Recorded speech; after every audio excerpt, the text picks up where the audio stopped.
And the game might not be ready, but hey, we are, and we're also alive. Hello, everybody. Holy crap, for real.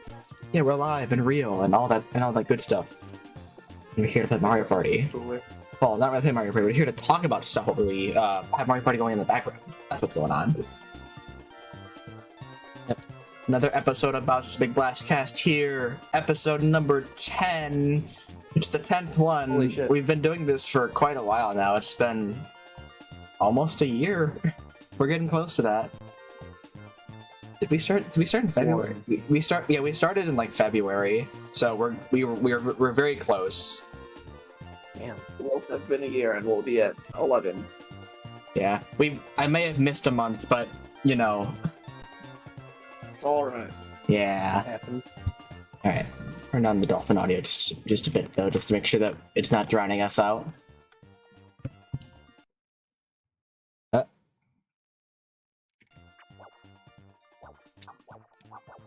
Go back to Big Blast. We're back at the Big Blast, everybody. And of course, Bigger blast. Yeah, the bigger I'm blast. back at college, and for some reason the college just does not let my Switch play Mario Party online with people. Yeah, for some reason. My Switch is that's actually okay perfectly fine. It's just... So just making sure the chat worked here. Okay, it does. Yes, Cool. yes. Just wanted to make sure that it worked on the stream. All right, but yeah, y'all probably have read the stream thing. Y'all have probably seen it. Just like we're talking about the games we can't get enough of, aka the games we have put at least 100 hours into, if not more. So, like Big numbers. big number games, just games that we. Okay, good start. Great start. I feel like I could definitely talk. I feel like I would talk about Mario Party as a series here because I've definitely put hundreds of hours into the series itself, but I'll refrain from that for later. Nice one. Yeah, I'm gonna have to mention obligatory Pokemon, but I've talked about that enough, so I'm just gonna mention it here and then maybe one or two fun facts down the line, and that's it. That sounds like a good idea. Honorary mention. Oh, Animal Crossing New Leaf. I don't have much to say about that game, but that's a good 100-hour. That one's awesome. I think my other honorary mention would definitely be New Horizons, but that's definitely bolstered from the time period that it came out on. Yeah, True. like I played it a lot when it came out. Obviously, for very obvious reasons.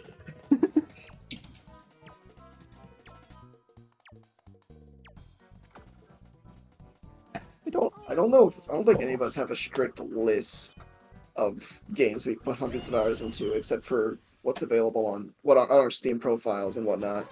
Mm-hmm. But we can, like, I can estimate, you know?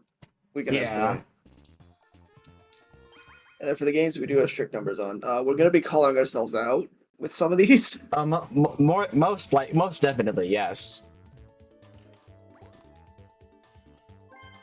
We'll definitely be calling ourselves out on our play times in video games. I don't think anyone's ready for my Smash Ultimate time. You haven't even mentioned it yet to us, so I haven't. you've mentioned that the number was big, but we'll save that for like later into the stream. Yeah. All right. Who wants to start this off though? Like just hitting each other up with a few games that we can just kind of rattle off about. I guess like games that have met the 100-hour threshold for you, or like have went around there. Like Games that are close. Like one for me was Mario Maker 2. It kind of just met the 100-hour threshold. Celeste is also a game like that for me. Like I think I met 100 hours when I played it on Steam as well, combined with my Switch playtime. I'm gonna look at my Switch profile, see what's close. Because I think everything in my recent is either way over. Ah, here's one that's close. Pokemon Quest. Ah. Quest was like the really weird, blocky thing that Pokemon made. Yeah. Oh, I was like, what? The hell is clearly Pokemon Quest? mobile game that was also released on Switch. Yep. I don't know how I managed to put 140 hours into that game, but I did. And then right beneath it is Pokemon Brilliant Diamond, 135.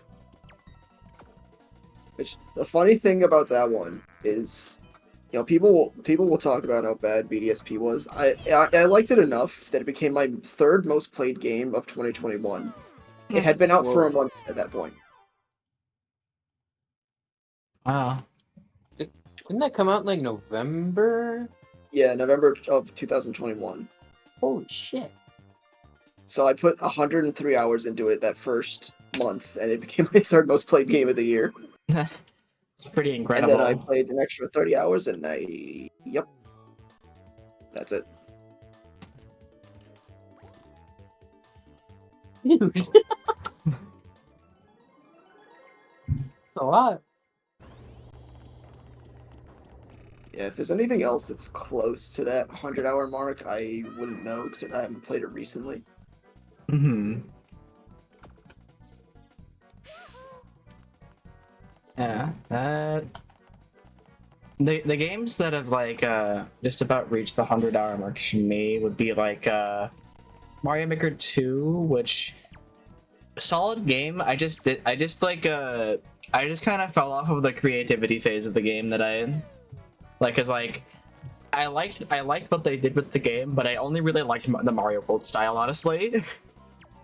That's the only one that I really thoroughly enjoyed. Everything else was kind of just like, it's all right. 3D World is neat, but like other game styles, plural, proceeds to only show one other game style. Yep. We got Link and Mario. Like we got Link and Mario 2 Mario though. Yeah, I don't know what they were cooking with that. I mean, I like what they were cooking, but I feel like I just wish they cooked a little more. Here's hoping Mario Maker 3 is like somewhat better at that. I personally, my hopes for Mario Maker 3 is just that like they allow you to zoom the camera out. Give us areas, give us stages where you actually have the camera zoomed out, or just give it the functionality of being able to zoom it out, because it would be really cool to have a Mario Maker where like you can actually support 4 players and it not be an aneurysm. True. That game's online felt very slapped on. Yeah. Shout out to the time where I'm pretty sure Mooney and I went on Mario Maker at like a dead hour of the night because we couldn't play with friends online. You couldn't play with friends online in Mario Maker 2 at launch. And at a dead hour of the night, we just decided to hop on, and just because it was a dead hour of the night and nobody was playing online, so we could actually play with each other on stages. Did it work? It did, like every time. I still have the clip. Holy shit. Glorious.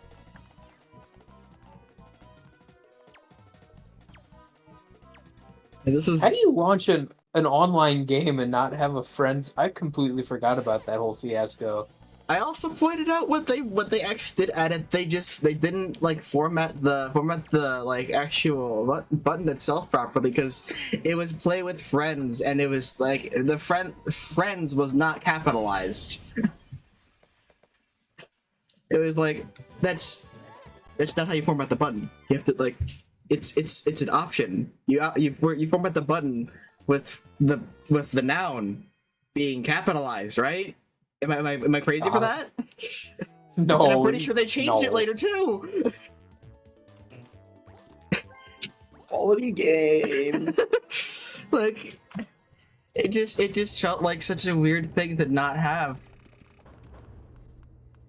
Was Forgotten Land a 100-hour game for me? I forget if it was. You did play it at least twice, because I played it with you once. Yeah, I did 100% the game. I'm That gonna was double check a because good-ass yeah, game. that was absolutely a good ass game. profile. There wasn't a lot special about it in terms of like the grand scheme of things, but it was just a like good ass transition to 3D for Kirby. Yeah, not quite in the not even quite in the 50s, but I guess that's kind of what you get with a 3D platformer like that. Like the longest to 100%. Hey, I'm playing that. Oh, you're playing Forgotten Land right now? Yo, hey Star. Fun. Hi, Star. How you doing? We're talking about games we just can't get enough of, and just games that we like that we just spent a bunch of time playing. How you doing? We're in the phase of talking about games that just barely hit the threshold before we start talking about how much time have we dedicated to. Yeah. Yeah. Just trying to wait for something that something seems to have fallen through. It was a Mogi. Ah, the forbidden word.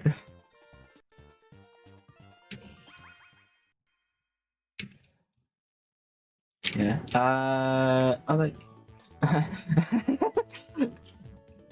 Sorry. Yeah. You gotta censor that word around here. You can't be saying that around these parts. For reference, Amogi is referring to to the competitive side of ring racers. Competitive setting, like setting that ring racers that is played. See. Yeah. A Mogi? Yeah, the term originally like came from Mario Kart, which is why it's just called Monkey Lounge, since it was just like the entire format and system was carried over from Mario Kart and just copied over to Ring Racers. So, not sure what the term specifically means, but it is a Mogi. I Forgotten Land. It's a good transition to 3D for Kirby from what I played of it so far. Yeah, no, it's a really good transition, and also just going to point it out there. Astrobot is just Forgotten Land again. It is just Forgotten Land again. No, I haven't, but like from what I've seen of it, it is very very similar to Astrobot or Forgotten Land. Like both games are so very similar in how they function. So you're saying Kirby and the Forgotten Land should have won Game of the Year? What released in 22? Is that when Forgotten Land released? 22? 23? Don't remember. I want to say 23, but I might be wrong. Alright, options. Time to check the software information on the Nintendo eShop. In the meantime, I was gonna bring up something. I didn't have anything on the brain, so trying to think of another something that's worth talking about that's like just at the 100-hour threshold. It released in 22, by the way. March of 22. Yeah, Forgotten Land. More recent than I thought. I gotta see where Kingdom Battle lands here, actually. But I haven't actually put in the cartridge on the Switch since I've actually played it. Yeah. Game that I play a lot of. Funny. Game that I play a lot that I tend to have more of phases for is the Splatoon series. Yeah, I'll get to that in a bit because that's one of the games that I have to shout out my actual like playtime numbers for.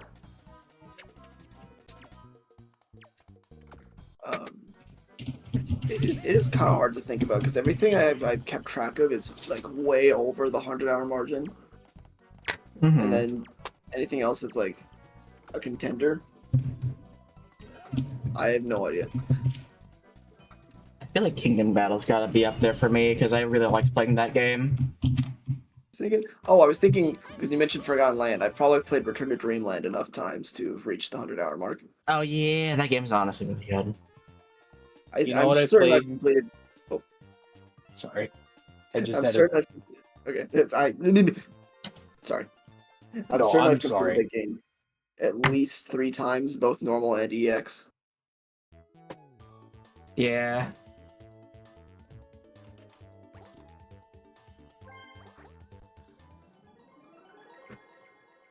Anybody here play the collection on Wii? Oh yeah, I still have the disc. I played the hell out of that. I don't know if I 100-houred it, but Yeah, it's tough. I think I may have. I didn't play every game equally. Like I pretty much never touched the first Kirby game, Mm-hmm. and I played Superstar the most. Superstar was the best game in that collection. Fight me. I will not. No, that's entirely fair and valid. That's pretty much the one. Oh, that or 64. I remember playing 64 is that good. pretty far. 64 also has like the multiplayer side modes that are fun to mess with. Yeah. Also, Like Star Squeak mentions one. that her hours are no life for hours for Splatoon 3. I'm going to just quietly compare our hours in Splatoon real quick because I would like to get a frame of reference. Can't do that if I have Star as a friend.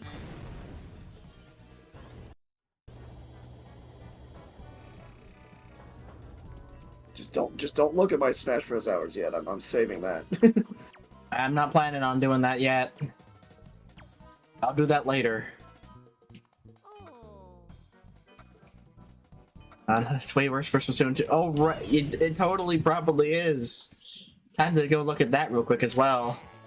Your Splatoon 3 hours are actually less than mine, but your Splatoon 2 hours paint a different picture. I know I checked at one point, but on my Wii U, I know I clocked like 800 hours in Smash 4. That is valid. Like that was me getting into the Smash series. That's why there's so much time on there. Mm-hmm. I'm not gonna go on to the Smash 4 rant because honestly, there's surprisingly too much and not enough to say about that game at the same time. You know? Smash 4? Yeah. You know, I get it. May Can I also be ask jumping one the gun. question? What's up? What's your opinion on Smash Run? Smash Run is okay. You're right. Smash Run is the best mode in the entire Smash series. I think that Smash Run, if Smash Run ever gets like an online mode where you're able to play that and you can interact with other players as that like on the stage, that is the best Smash mode in the series. Right now, Smash Run is like really, really, really good, but there's still a few things that I think that I think it would make it even better because like it's obviously city trial again, but there isn't quite as much you can customize as city trial, which I think that kind of hinders the mode a lot. But if you could do those customization things or all that, or if you had a few more things you'd do with that mode, would be absolutely peak. For more than just stats, you can get like different. If you could upgrade your custom moves specifically. That would be funny. So Splatoon 2 was definitely a mark of a specific time period in my life where the following things happened. So Star's got a story to tell. Here we go. While Star's preparing that story, Moody, do you have anything do you have any like barely 100-hour games that you would like to point out?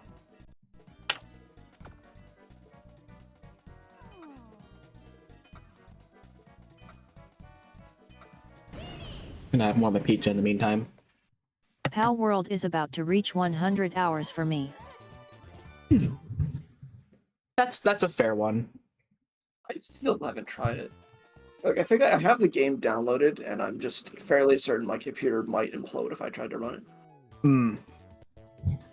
I want to though. I want to so bad.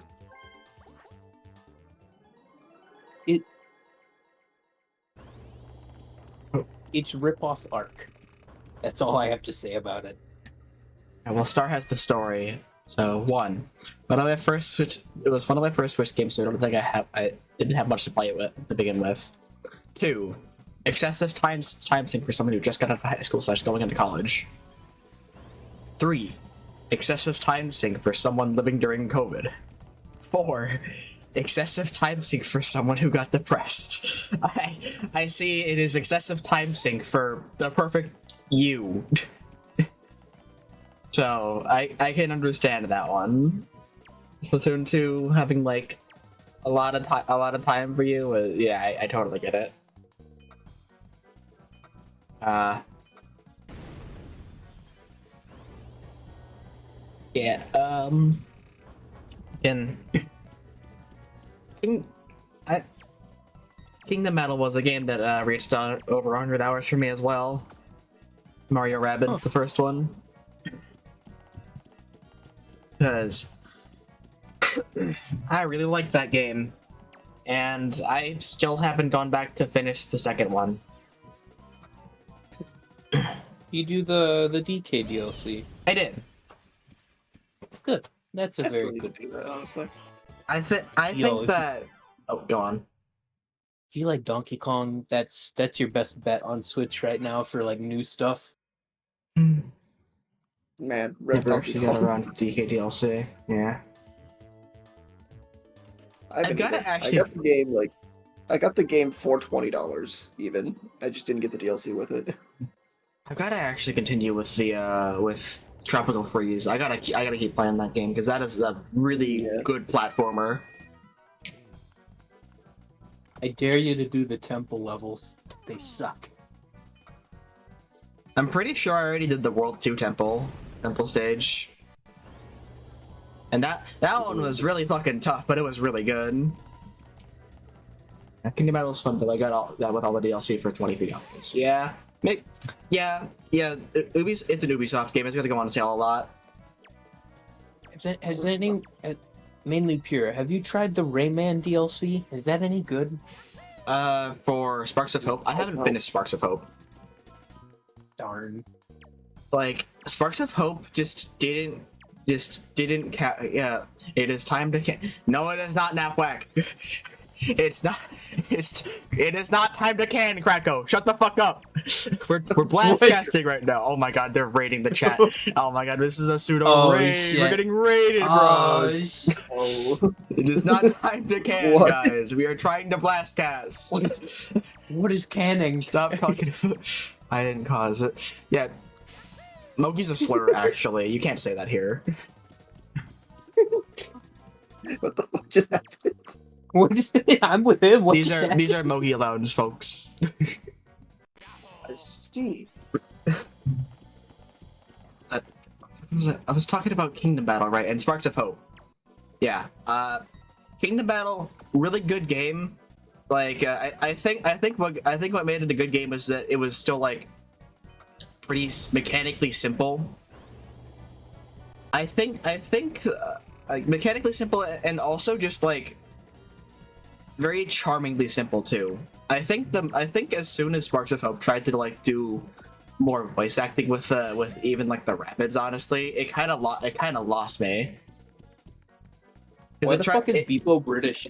Yeah, because it as soon as they did like partial voice acting for a lot of dialogue, it lost me because like that just kind of tells me that like it kind of brings back more Ubisoft isms into the game that I just kind of thought of as just as a good video game initially as the first one. With the sequel, I just kind of couldn't keep going with it because it was just like it didn't grab my attention the same way that Kingdom Battle did.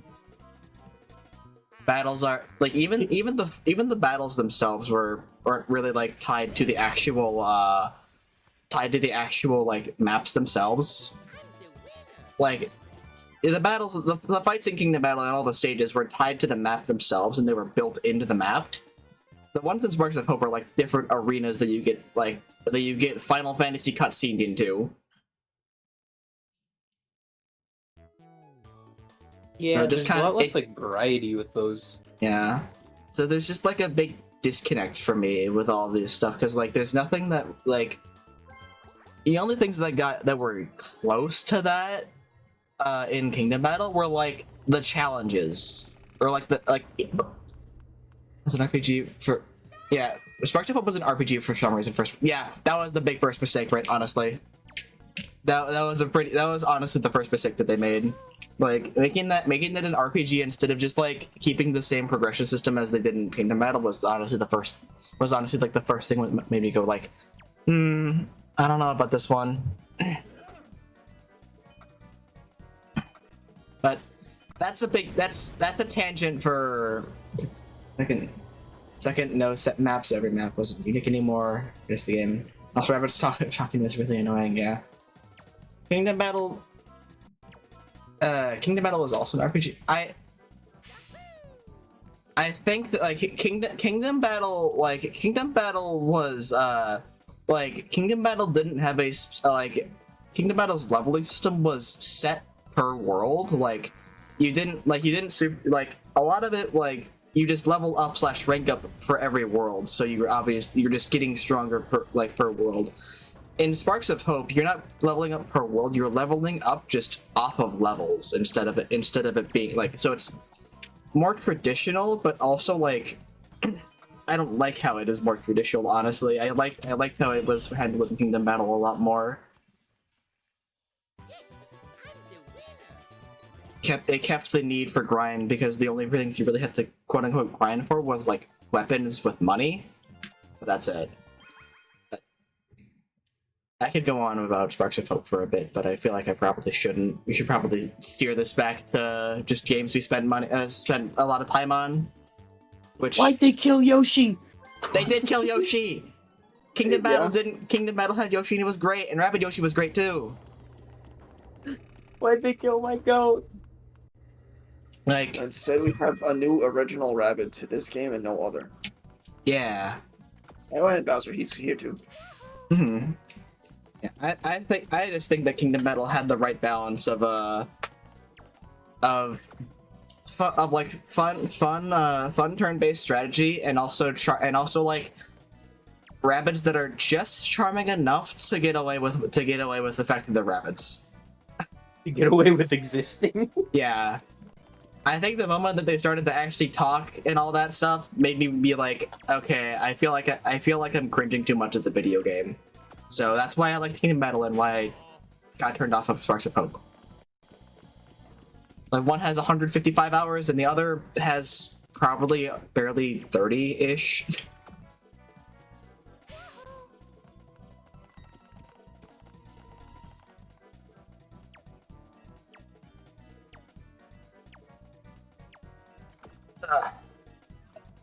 Yeah, I guess that's my rant for the day. Are there any other rants you'd like to go on about for games that... I feel like disappointing sequels could be another Blastcast topic, but that's for another day. Ooh. Good. What other things do we got right now for games that we... I don't know. Have we kind of exhausted the list of games that have reached around the 100-hour mark or so? More or less. I can mention 3 houses. I've completed exactly 2. I've completed 3 files that have collectively hit 150 hours. I still have 1 file I need to finish, and 13 more that I want to do and never did, but don't worry about it. Mm-hmm.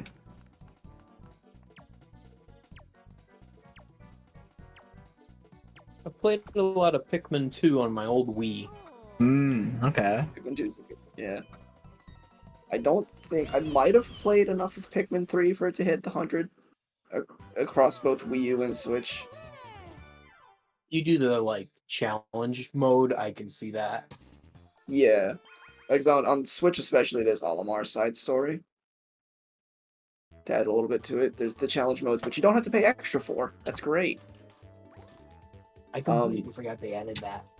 And then there's the multiplayer, which I played a lot with my mom. Bingo battle. Yep. So, Stars continuing on with some... I guess this is on the fence of disappointing sequels, but something that I've noticed is that newer entries of things I've binged in the past is that I, oddly enough, don't have as much things to do in later entries of games sometimes. Yeah, that's a fair thing to notice, honestly. I can see why that would kind of be a bother.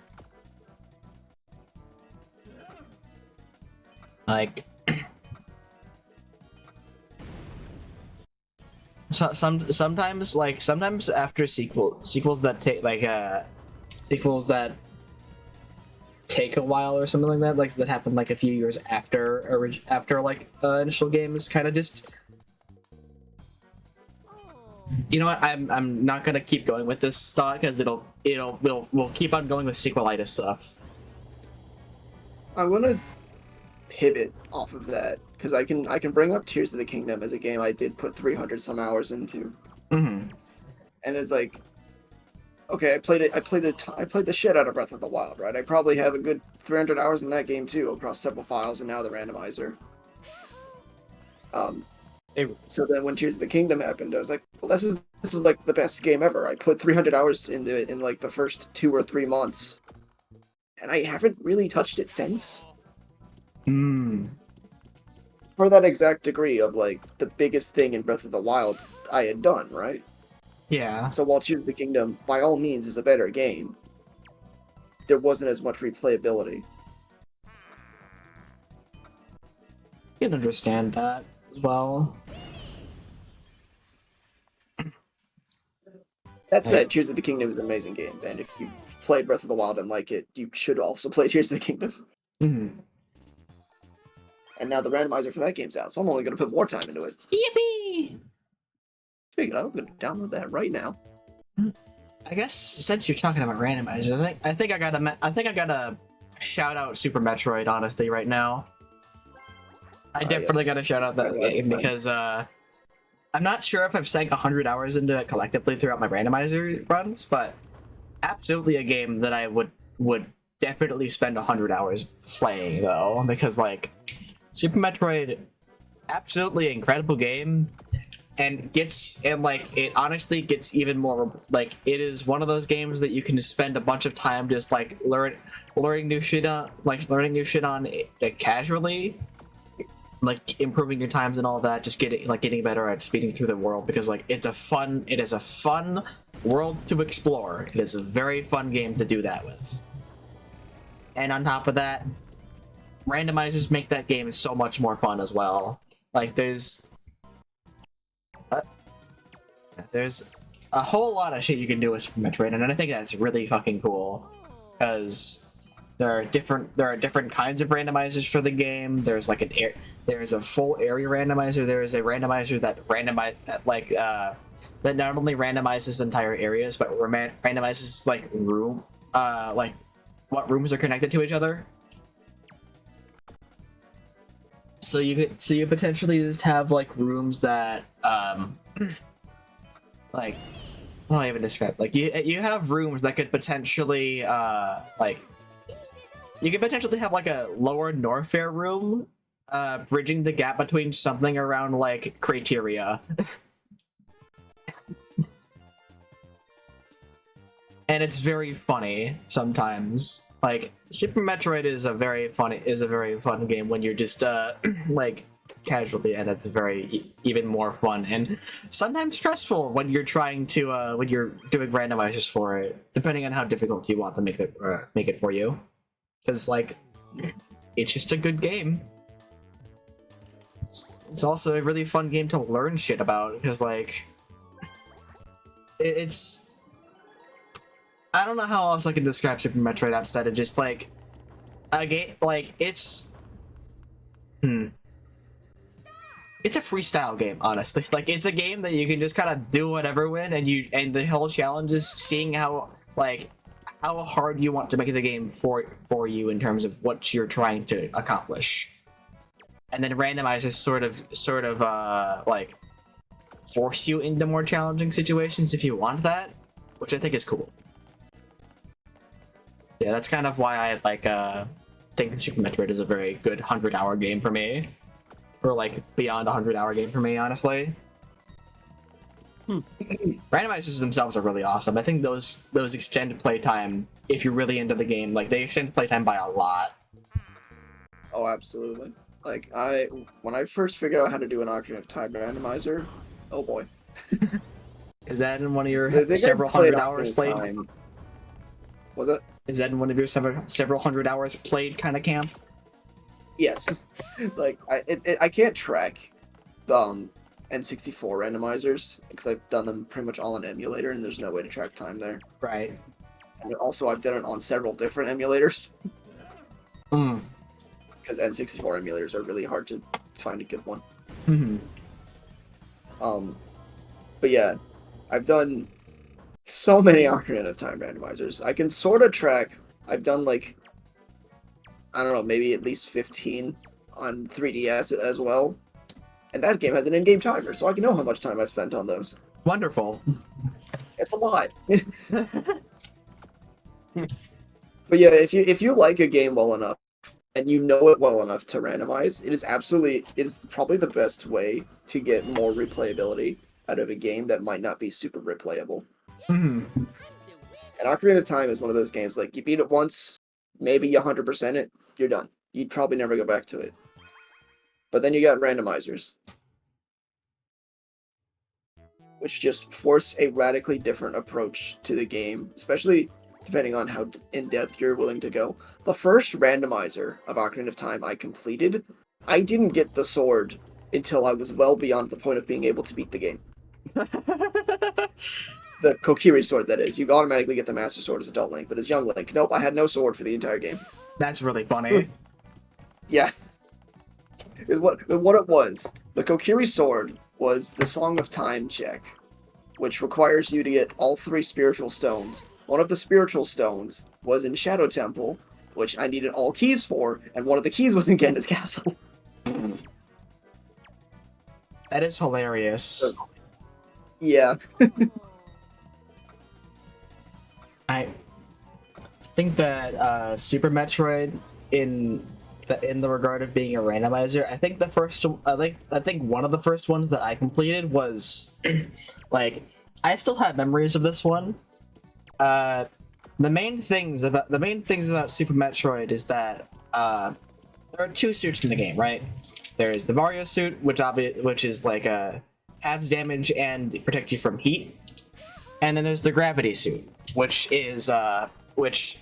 halves damage again, combining with Varia, and also allows you to traverse underwater sections easier. So in my randomizer that I had to play, I was also playing as Mega Man X because, you know, sprite like changes is also really cool. So I was just playing as Mega Man X, and I was at the point where I didn't know really what to do because I didn't have the Vario suit or gravity suit, and the 2 places that I had left were Meridia, which is the underwater section of the game, like the underwater area of the game, and Lower Norfair, which is the heated section of the game, where you kind of really need Varia if you want to survive. So what I'm left with is I have high jump and I have ice beam right now, so I know that there is a way to traverse Meridia with only high jump and ice, but no gravity. So I end up doing that. It takes me about an hour to get through the first room, and I kid you not, I'm pretty sure after I fight and beat the mid boss of the area, which is like a weird tapeworm monster. I forget his name. But after I beat that boss, which is a bunch of like weird shit you have to do to traverse, which includes like having to freeze enemies in midair after knocking them down with super missiles and using them as platforms. You have to do that shit to traverse Meridia, and it's really annoying. Like it was a very annoying thing to do, but after doing all of that, I find out that Varia was down there, and I'm like, oh my god, why was this here? And you know what I find when I go down to Lower Norfair afterwards? I find the fucking gravity suit, and I'm like, okay, game. Fucked. So I'm like, okay, the game clearly expected me to do this, so I guess I'm glad that I did, but holy shit. Randomizers are mean sometimes. They absolutely are, but that's why I love playing them. It's trying to tackle and clear the mean shit that makes it really satisfying.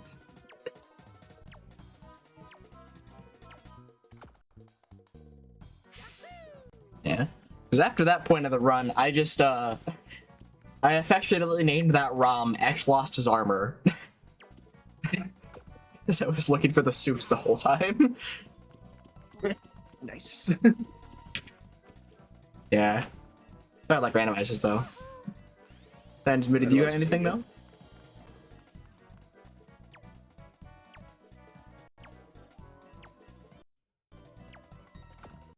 I had Donkey Kong 64 on my Wii U Virtual Console.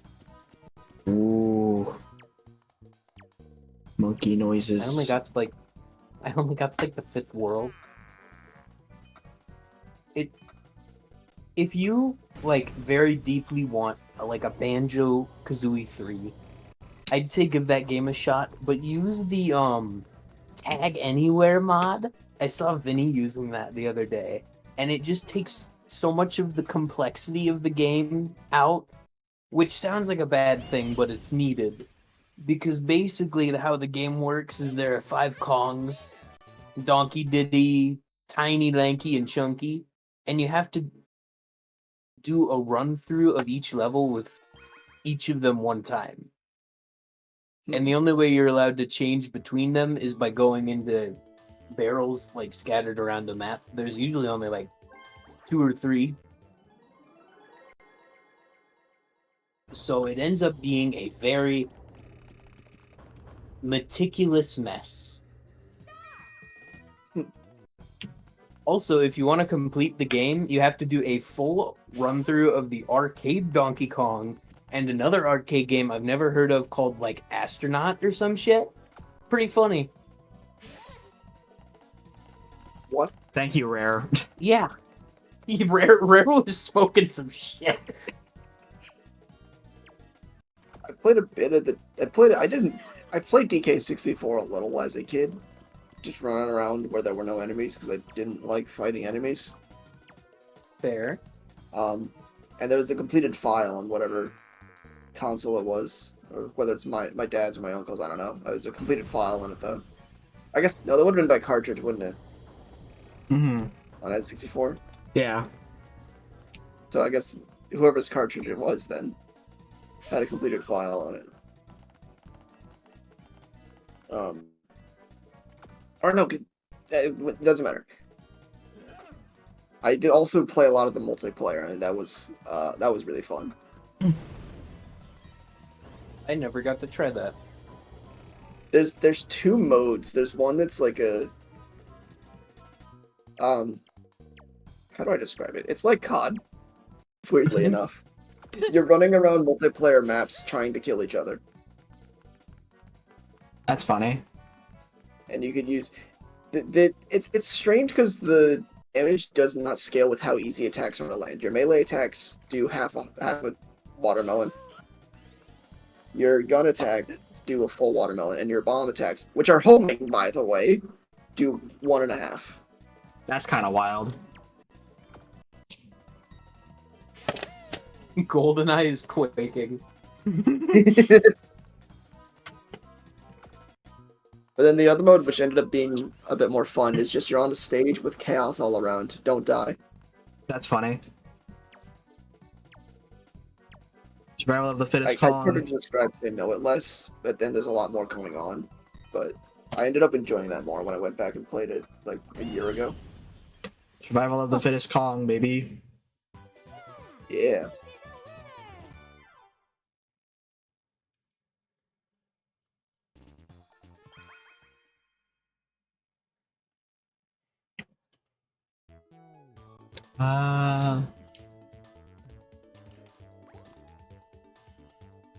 Did you have anything?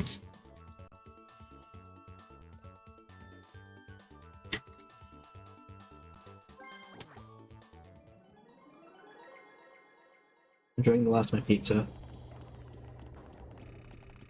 What kind of pizza? Oh. It was Costco Motor City Pizza. Cut up Right, but like double pepperoni. oh, nice.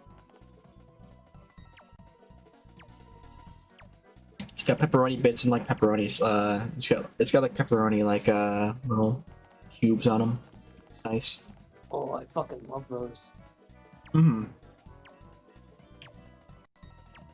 Meat cube.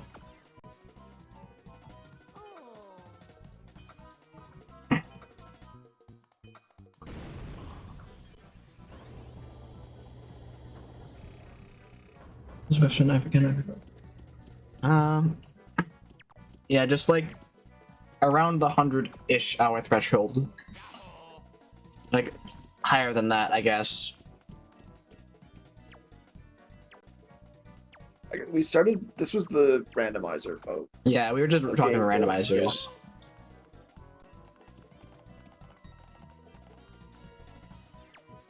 I did admittedly say Donkey Kong 64 because I was thinking of randomizers. Hmm. Because that game's got a funny one. Is that included in the thing? I don't think so, unfortunately. No, right. It was Country 3 and nothing else.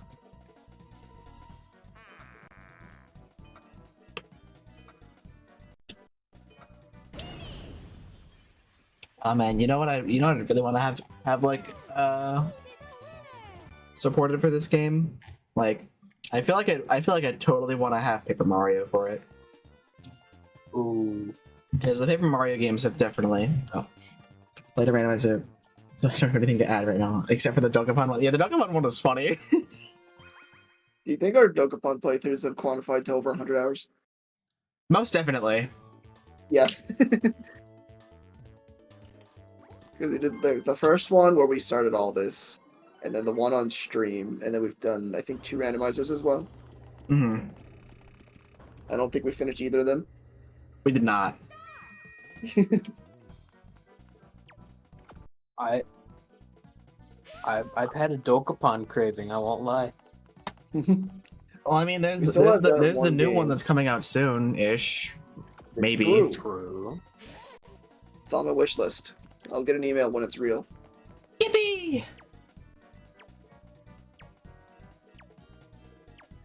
I'm interested in seeing that one because, like, I've known Kingdom for a while. I just haven't seen any of the other ones outside of it. So, I mean, interesting. I started up a game of a Kingdom Connect with my sister and one of our college friends. How's that That was going? his first time playing. He's taken after Avenger in the strike until it bites him in the ass strategy. Hell yeah! Hell Except it's bit him in the yeah! ass.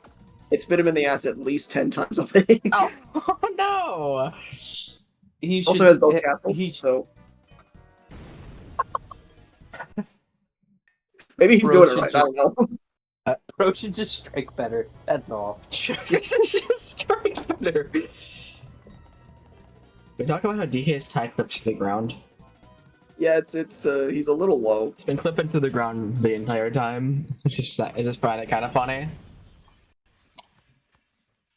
I guess like I can talk wait, about real our. quick. Oh, sorry. Yeah, go on. Another thing we discovered when we did the Clonus fight at the end of chapter 2 is that charge and muscle stack.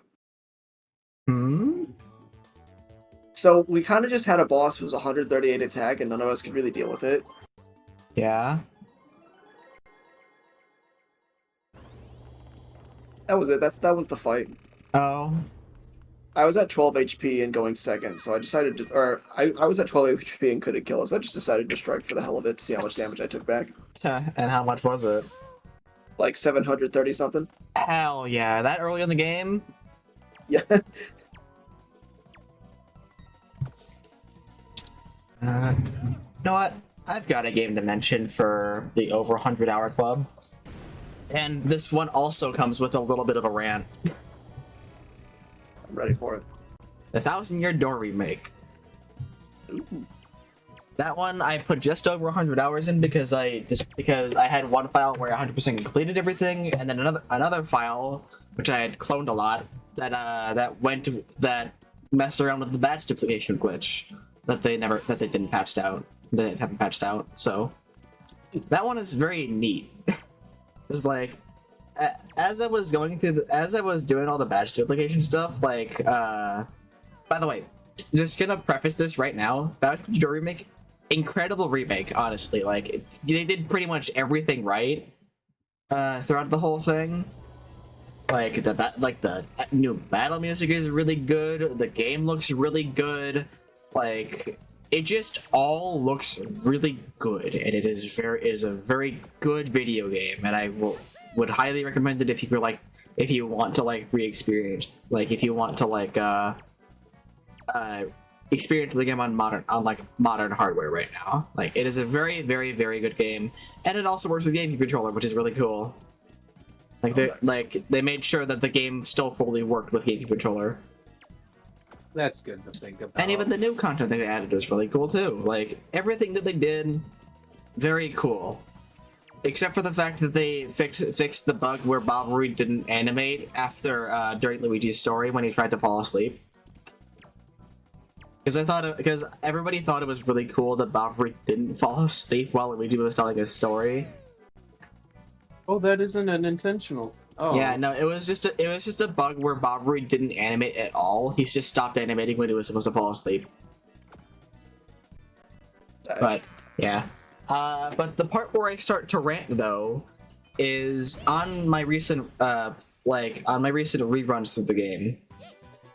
This is a thing that a lot of like modern Nintendo games have kind of dropped the ball on. Like where like I kind of in some respect understand like why they did this decision, but at the same time, why the fuck can I not mash through any of the text at all? Why can I not mash through any of the text, and why do I have to wait for it to show up on screen every single time, even on replays through the game? Why does that have to be a thing? But pure, they added funny Banjo-Kazooie noises for everyone. That's cool and all, but I want to play the game. And it makes replays of the game so long. And I don't like how it makes it so long. It's not fun. It's not fun to like be forced to sit through text that I've seen 1,000,000 times. So I have a funny addition, because I just started playing Skyward Sword HD. What's up? That game did the opposite. You can mash through text faster than you could in the Wii version. Really? Yeah, you just mash B, and the entire dialogue is there instantly, and it's gone the next second. Yeah. See, the evolution of how Paper Mario did it was in 64. You could literally just hold the B button, and it would auto advance through all the text as fast as possible. I've seen Ocarina of Time randomizer and Wind Waker randomizer. Some of the randomizers I do add that as a setting. Yeah, no, you can just hold B to mash to auto advance the text as fast as possible. Like fastest possible speed. You can't even mashing A is slower. Yeah, and then Thousand Year Door, you just press B to make it display instantly, which carried over to Super Paper Mario. But then after Super Paper Mario, they just kind of got rid of your ability to advance text instantly, which annoys me. Because, like, I understand that part. I understand what they're going for. I understand why, but at the same time, like, why? Like, why must you make the game so hard to want to replay? Because I like Thousand Year Door. I like it a lot. It's just like trying to replay it has just made me realize that like how long it takes to get through dialogue. I've had points where I'm just like doing other things at that point and just like trying to tab out and do other shit while cutscenes are happening because I'm just actually bored out of my mind. And I feel like the moment that a game does that, it's like you kind of lost me there on your intentions with what you were trying to do. But Don Pianta. I know. I can like understand and like I can enjoy the Don Pianta storyline, but I don't want to like read it while this dramatic unique music plays in the background the whole time as Don Pianta is like is fucking telling his daughter to just get out of here with her soon to be husband. Or having to like mash I love you 100 times and it doesn't let me mash as fast as I can, so it makes me really sad and Let's start complaining about Splatoon 2 news. At least you can like advance the text somewhat quickly on Splatoon 2 news.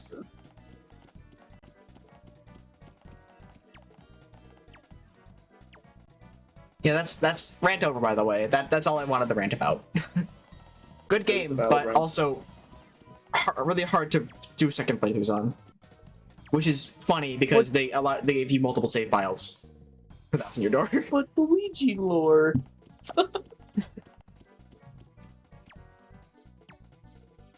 I'm taking the piss. I'm taking the piss.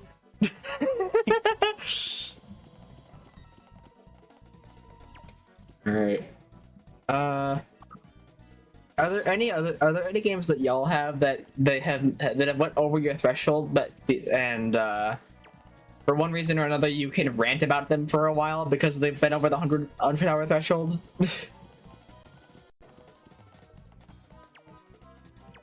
There's gotta be. I'm intentionally not going my Pokemon rants. And I feel like that one's the easy one to rant about. Yeah. I mean, the got it. biggest reason I have so much time in all of my Pokemon games is because I'm a shiny hunter, right? So I'm looking for shinies, and that's a lot of doing nothing. Right. I have literally maxed out the in-game timer in Pokemon X. And I did that several years ago. I But put 180 hours in Omega Strikers and they killed the game after not even 1 year of service. Yeah, they sure did. That stinks. Yeah, they just like the whole thing with the Mega Strikers is that like the game was honestly doing fine, and then not even after a year of service, they were like, okay, we're no longer adding like extra content to the game. By the way, we'll still get patches, but no more extra content. By the way, on this live service game, so die. The game effectively died afterwards. Like, I'm sure there are still players, but like, at that point you're on life support. yeah. They lied, by the way. They added 4 new skins for Christmas in 2024. Bro, and they just lied. You can't just tell them, hey, we're not adding content to this game anymore. Effectively, just killing off the people that care, like the people that partially cared about the game, and then afterwards, after you've already shot your game, just say like, actually, we're gonna add a few more skins for the fun of it. Teehee teehee.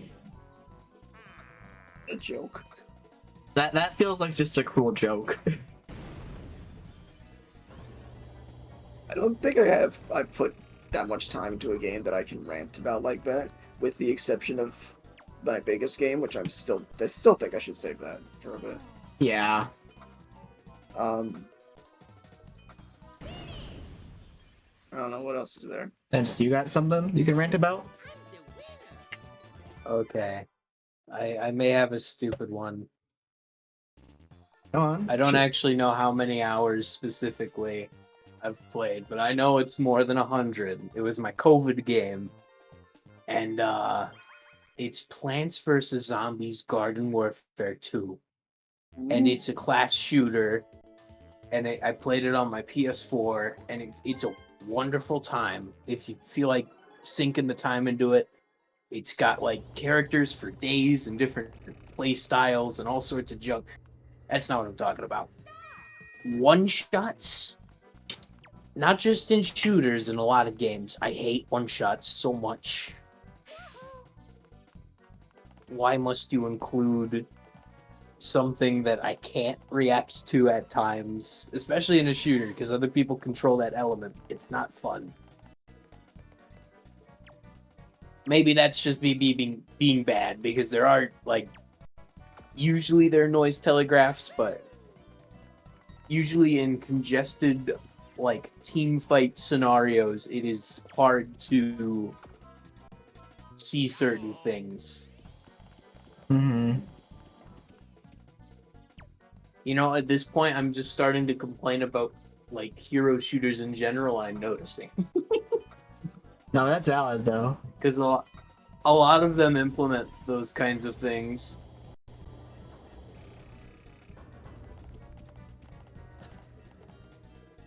I mean, I can understand that too. Y'all ever played the original Plants vs. Zombies? That's a 100-hour game for me. Oh, definitely. I've definitely played it. I just never sank time into it.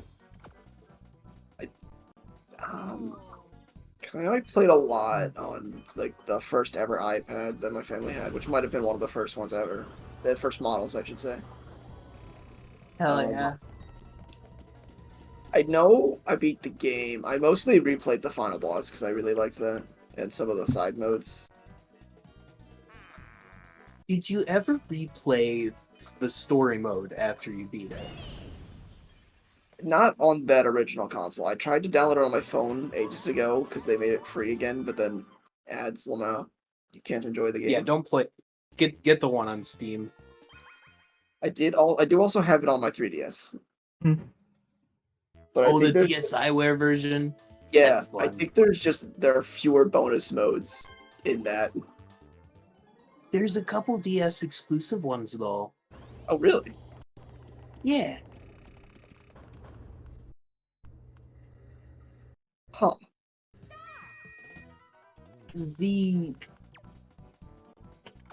I actually forget, but I remember there's at least a one that's like a literally just like a 2D shooter, like Parodius type shit.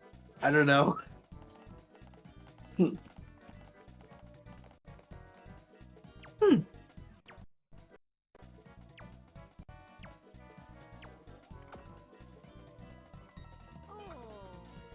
Hmm. How many hours do y'all have in Balloons? I was actually thinking about mentioning that one. As you mentioned Plants vs. Zombies, and I was like thinking of games that you can just pass put time into, and I was like, Bloons TD6. That one's a really good. We need to do a Balloon stream. I don't mean to. Definitely should, honestly. Bloons is a very fun game. It's a very fun, but also just like very satisfying game to play. I think I'm about to get canceled for my number. Hmm. It's 0. I haven't played 6. Oh, at you all. haven't played 6 at all yet? Dang. Nope.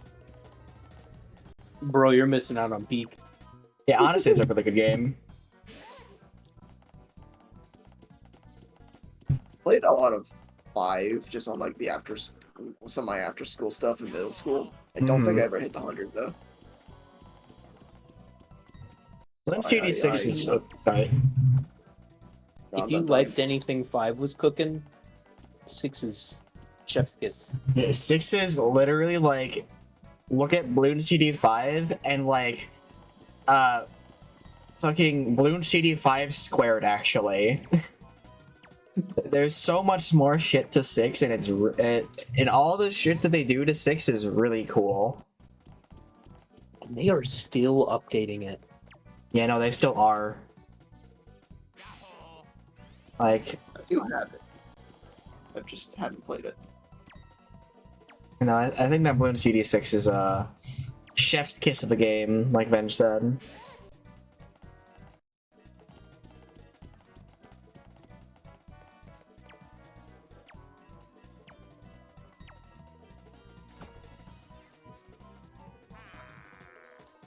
Hmm.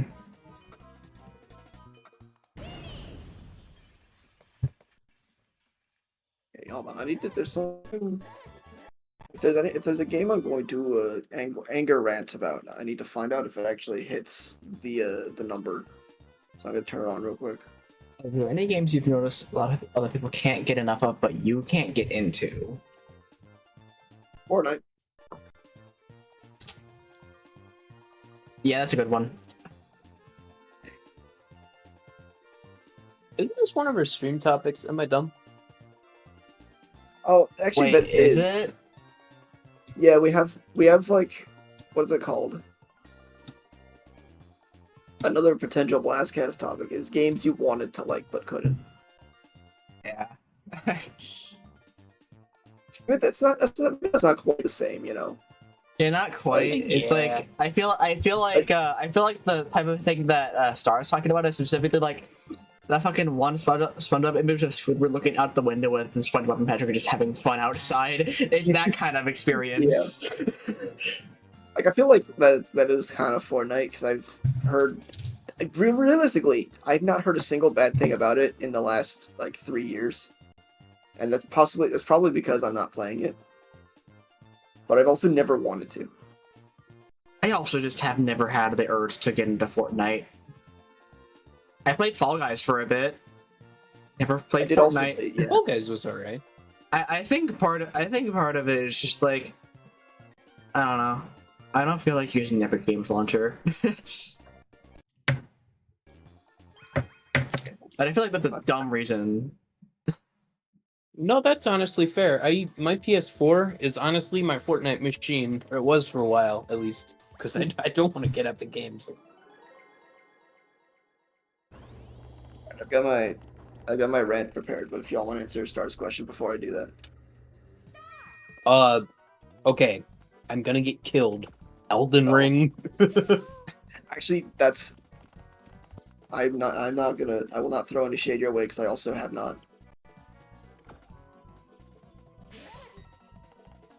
It was just something about it. I don't know. I might just need to put more time into it.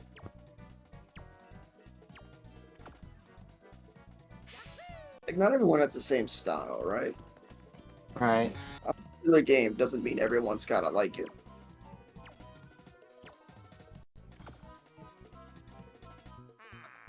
We got a lot of games that I just like kind of have on my backlog right now. I just haven't like put the time into it all. Yo. Sorry. Sorry. I'm sorry. Y'all gotta check out Backlogged. Backlogged? Backlogged. It's like fucking, I don't actually know what the website's called, but it's like that one movie site, but for games. I've been using it. It's pretty handy. Ah, okay. I think I've seen you mention this. I'll check that out in a little bit. Yeah, so I've organized my. What were you saying? It's alright. I've organized my Switch by playtime, August 1st. I did not actually realize how high Hades was. I thought I didn't even know if I'd hit 100. It's over Tears of the Kingdom, and I know I put 300 hours in Tears of the Kingdom. Holy shit. So I've played the shit out of Hades. That's a fair one to play a lot of, though. Oh yeah. Like, I've talked about how much I like the replayability of randomizers. A roguelike, and especially Hades, is just kind of the entire game is a randomizer. Yeah, so it just kind of checks all the right boxes for you. You got phenomenal character design, phenomenal voice acting, a phenomenal story, amidst you're gonna die constantly, but don't worry, we're planning around that. Yeah. Great. It's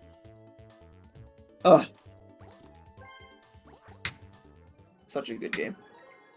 I cannot wait until Hades 2 is out of early access.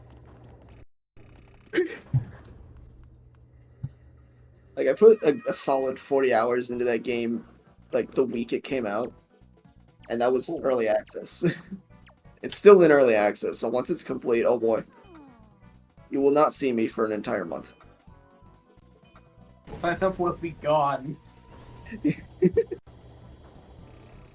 His profile picture is just like a gone fishing sign. But it's a screenshot from Hades with the gone fishing sign. I'm gonna real check out. Yeah. So yeah, I've got the game that I am to complain about here, I guess. Pokemon Unite. Yippee! I don't know if I've actually talked about Unite in the various Pokemon things I've done, because it's not like there's no shiny hunting in that game to waste time in. It's just how much did I play the game to try and unlock shit. And for what it's worth, I feel like Unite is pretty good.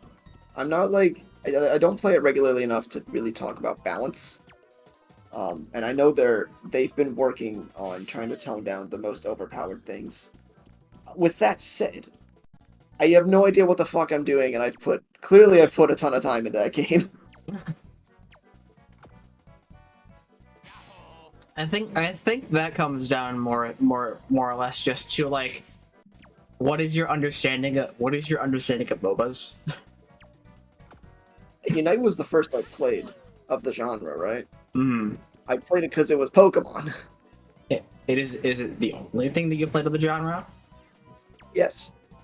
Okay, that would probably explain a bit of why why it is so alienating to you as to why you're not really sure what's going on and what to do.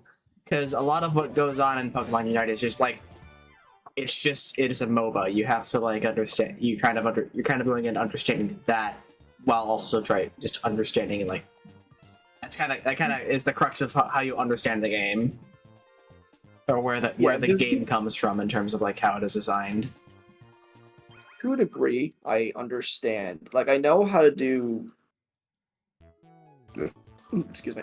I know how to do some of the like menu builds, like the items and the boost emblems you bring into the game. I know Mhm. how to do that. It's just I haven't put the time into the gacha. It's actually a gacha to get the boost emblems. Like you can't put money into the boost emblems, but you can't choose which ones to get ever. And you need to get like So a ton of the same ones in order to get an effective boost. wait, what? I played Unite like a couple days ago. What are boost medals? Oh, they're boost emblems. You get them from like one of the energy sphere things, and there's a boost emblem for every Pokemon Gen 1 and 2, as well as Sprigatito and Zacian. The Sprigatito line, I should say, and Zacian. Hmm. And every boost emblem provides a strict boost to one stat and a nerf to another, with the buff always outweighing the nerf. There are four tiers of these emblems: bronze, silver, gold, and platinum. The actual stats that change are the same, but the numbers are higher on both ends for the tier. And then the other catch, the part that makes it unique, is they each have one or two colors, which are usually reminiscent of their types. And if you match the colors enough, you get a strict percentage boost into a specific stat. You can equip, I think, 10 in a single loadout.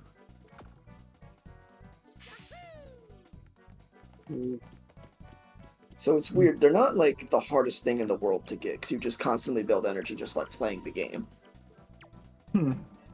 Since when was this a thing? At least since I think sometime after the second anniversary. And it's been 3 years now. Wait. What the fuck? Okay, with all of that game's menus, I figured I would have caught on to something like that. I might just If you want genuine recommendation, try out the mobile version for menuing. It is so got dog shit on the Switch, but the mobile version menuing is so nice. I don't know if I can do that to my. I don't think I can put. I don't want to put a mobile on my poor phone. I don't think it can handle it. You know what? That's Your fair. poor phone, it's gonna explode. Oh no, I just don't want to. I spend money on a mobile game. Uh-oh. I spent $7. I spent $7 on Clash Royale. Never a fucking again. Are you too? That's a slippery slope. You too? Me too. Yeah, I guess that's Clash fair, then. Royale. The fucking like battle pass or whatever. It was just really tempting. Dude, I got into Clash Royale like close to the ground floor. I haven't touched that shit in years, and I never ended up like wanting to again. Good. Reasonable. They power creeped the hell out of all the cards. It's I know that they awful. did. Don't play. Don't play it. This is a PSA chat. Do not play Clash Royale. Good to know. I don't like to call games pay to win. That game's pretty pay to win nowadays. Oh boy. You know, my account from that game is like incredibly old, like probably 2017, Oh my god. maybe Holy- 2016 actually. Game is My old. school had a phase with that game. Oh, It was yours funny. too? I Yeah. was in a fucking clan with a lot of my school friends, and like it was just a game. Like I feel like unironically that's one of my 100-hour games, but I don't want to talk about it. I definitely saw a good chunk of people in my school playing it. I almost got it. Might be a good thing that I didn't. I mean, I can understand the appeal of Clash Royale at least. Like I understand the appeal of it because like when I played it, it is like a fun enough game. Like it is a fun enough PvP game to like be chill with. Like, but at this point, it's very it's very pay to win. Like,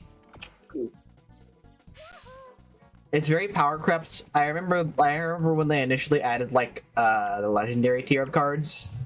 Don't they have another tier on top of that as well?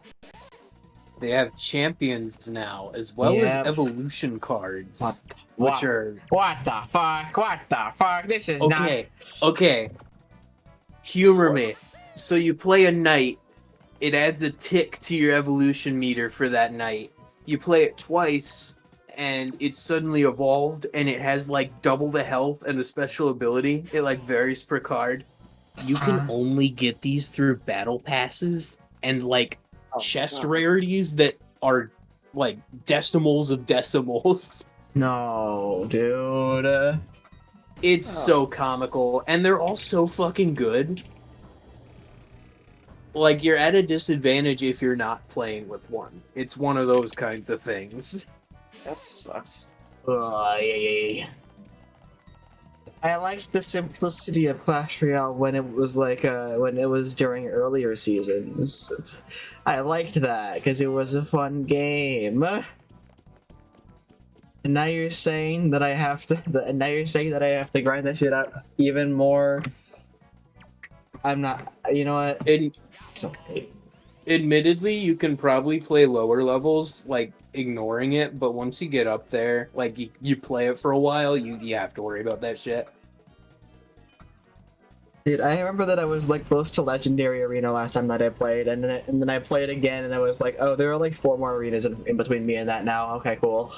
You are probably very far behind. There's like 13, 14 arenas now. No, It's ridiculous. I was like around Arena 11 or 12. Oh shit. Okay, hold on. What? Do we want to keep talking about this game? I don't know if I want to keep talking about this game. Okay. Here's a 100-hour game. Yeah, I'm gonna. It's a stretch, kind of, but I want to say Angry Birds between like all of the different games they've had of Angry Birds. All the like I'd allow it. 6 or 7 games of Angry Birds they have. Like Stella and Star Wars and all that shit. Yeah, and Space. Space was the goat. Yeah, Space is pretty cool. Seasons was alright. I'm gonna wait in air. I didn't play Angry Birds as much as like my dad did, but I think I ended up playing either Star Wars or Space the most, one of the two. I definitely played Space a lot. So I think Star Wars had elements from Space, and then of course all the Star Wars gimmicks. This is more of an off-stream thing, but I've been like passively getting into Star Wars more, and I'm like, I'm understanding all of the pain that original fans had to go through when they saw this, when they saw the sequels. Damn. But that topic for another time. Star Wars Blastcast, let's go! Oh, that gives me an excuse to rewatch the movies, actually. It's been forever.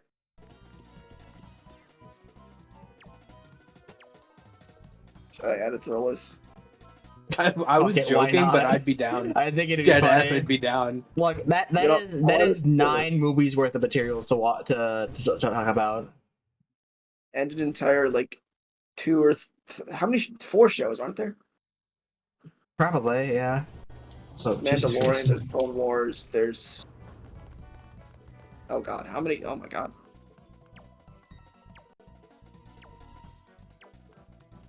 Anyways, Yeah. Anyways. I'll hold that one on the back burner. Yeah. We've been going on for about an hour and a half ish now, so Is it time to get to the big guns? yeah. Oh. I think it might be time to get to the big guns. Seems like a good time for that now. I want to start with my most played game on Steam, which is Terraria. Terraria, fucking awesome. Hell yeah. Because Mhm. I think I discovered the game not long after release, because it's like of YouTube trends and old YouTube.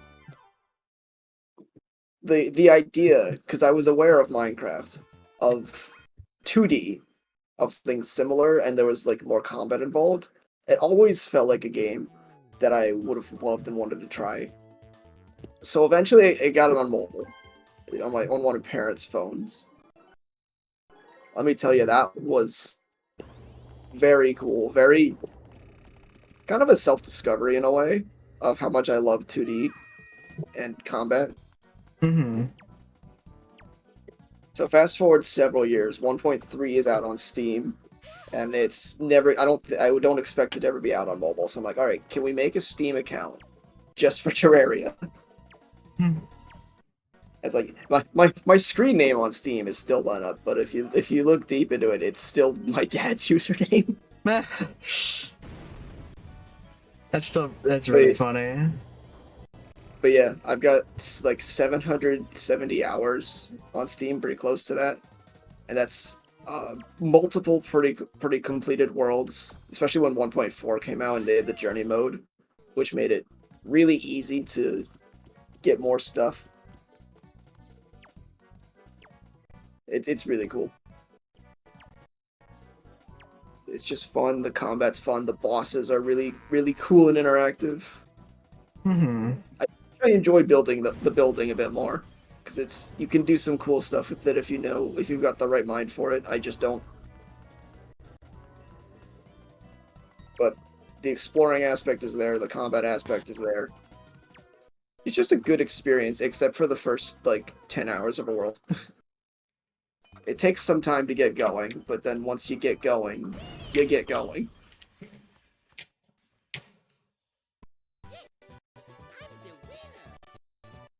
Can we talk about how That is, Mario's like arm contorts like that? It's been yeah, bothering me Mario this doesn't have whole a- time.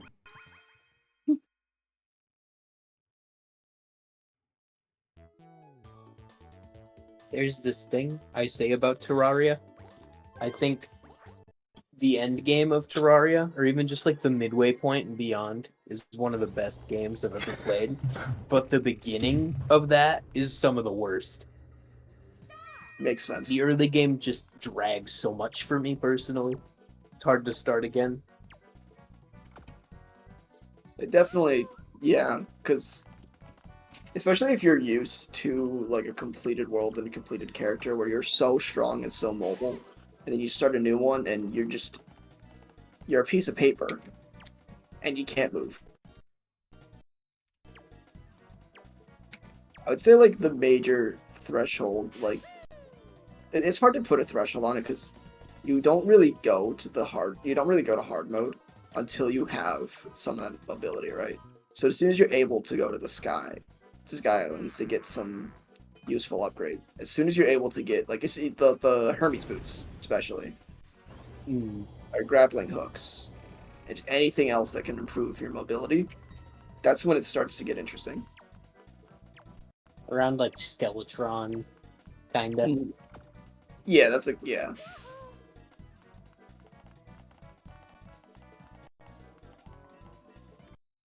And then especially once you can get wings in hard mode, and then your mobility just skyrockets. Now you know what you're doing. That said, you got to get used to stronger enemies and bosses, but you've got mobility down.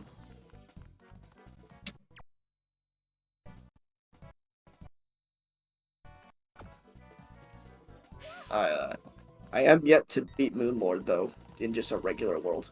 Hmm. Still gotta do that. Moonlord's tough. Yeah. I did it with friends, and you have to build like a minecart thing that goes along your world if you want to like not get your ass beat. Yeah, I've seen there's like a sort of secret but kind of useful block that actually just fully increases your movement speed when you're standing on it or running on it. Oh, I've seen that be used as well.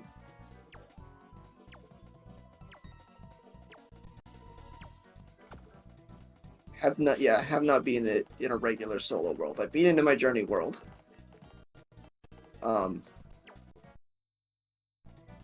That's it. Yes, I did technically beat it on a server a really long time ago too, because there's so many players that it just never despawned. doesn't the health like scale though? Oh yeah, the health had skyrocketed because of the amount of people on the server. But Jeez. we did kill it eventually. Eventually. That was how I got the achievement for it way back when. That's one way to get it. Just find a server, wait till they break the rules and spawn it, because normal players can't do that. And then get the achievement. When in doubt, cheat. Exactly. Yeah, break the rules. I did not beat. I did beat the Northern Journey World, but I did not use God mode. Oh yeah, that.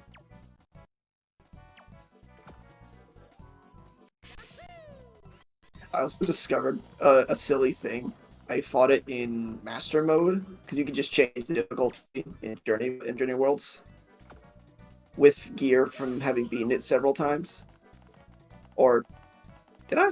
No, I don't think I had gear from beating it at that point. But I turned the slider down to normal mode immediately after killing him. But because of how long it takes for the Moonlord to die, it dropped normal mode stuff, even though I killed it in expert or master or one of the two. Because I changed the difficulty before it actually died. So it didn't drop the right stuff.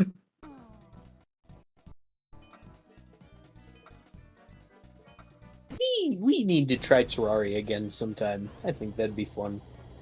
Yeah. If we can just like get movement items early enough, might be a bit more bearable, I think. Mm-hmm. Said one person to fish for the rest of the time. Yeah, I think that like with all how long y'all been talking about it, I'm like, I want to try it again because like I feel like it is a slow burn kind of game. If I had to imagine, if it's going to be like the first several hours are going to be a bit of a slog, but as you build, it will start making a lot of sense. Like, Yeah.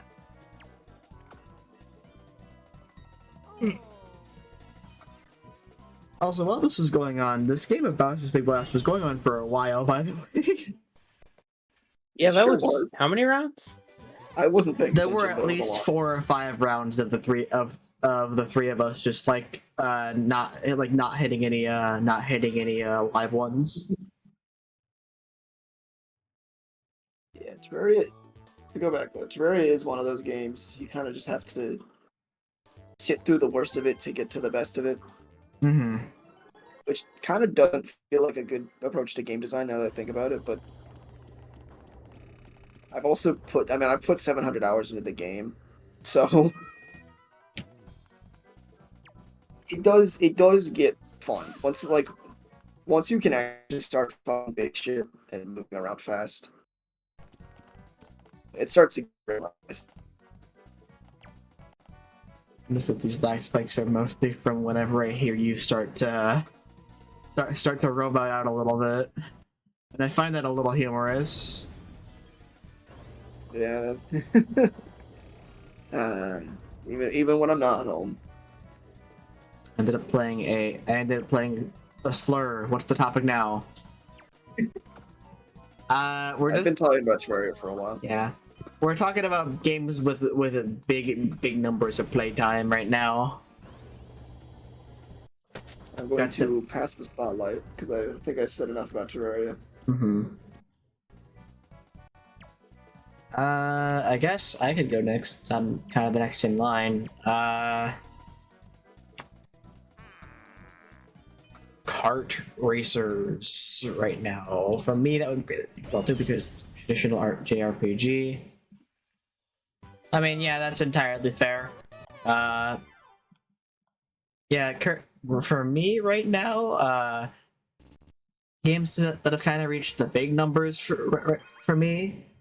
Currently, like Mario Kart 8 Deluxe is a one with the big amount of numbers. That's probably close to the 1,000-hour mark if I include Mario Kart 8 Wii U's playtime as well. I don't know why I put that. You know, actually, I do know why I put that many hours in the game because I liked playing the game. Because It's a good game. I am just a fanatic for kart racers, at least like for Mario Kart. Like, I like Mario Kart, I like playing Mario Kart, and I just like playing Mario Kart Deluxe because it was the hot new thing on the block for a while. Went back to playing like Mario Kart Wii a bunch. That's also one with a lot of playtime for me. Like, I think every Mario Kart, like, I put a decent amount of time into. Like, at least Wii 7 and 8, I put a lot of time into, I know. Like, 8 Deluxe is certainly a game that I have grown to be very indifferent towards now. Like, I know that Pure huffs high voltage ring. I do huff a lot of ring racers. I sure do huff a lot of ring racers real quick. I'm actually going to open the game up for I was gonna real quick. ask. I'm going to open the Like, game does up real that game quick. have a? There is a playtime counter. Oh, okay. Ooh. I'm going to check that real quick. Because I see you on that game all the time. I'm kind of wondering. I have to pull up my fucking Sega Saturn controller.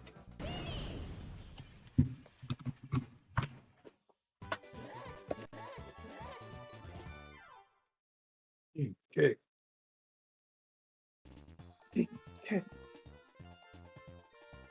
Yo, I hope we get a new Donkey Kong game. Yeah, it would be real Alright, nice. statistics. I haven't played that much Mario Kart. At least 8 Deluxe. So I'm looking at my Switch list. I mentioned Pokemon Quest earlier, and I got 140 in that.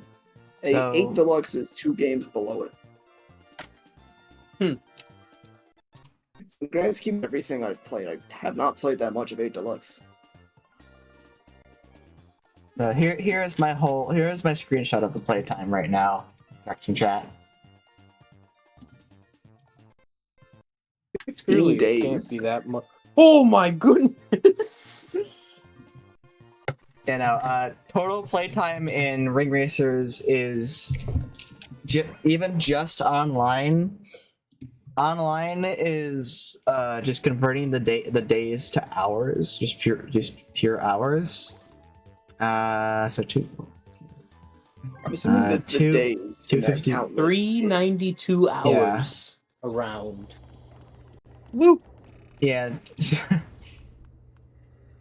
384 plus 392 hours total, which would include a bit of standby time, but like, yeah, 392 hours for Ring Racers which came out, just about like coming in on like close to a year now. It's been about 9 months now. I remember that game's launch. I do too. It was very unfortunate. It was a very unfortunate launch. Like, I spent a lot of time in that game just because the fact that, like, for as hard of a game as it is to get into, it is still a game that scratches the very specific itches that it wants to, and those specific itches are itches that I want, that I was looking for in a racer, and I'm like, damn.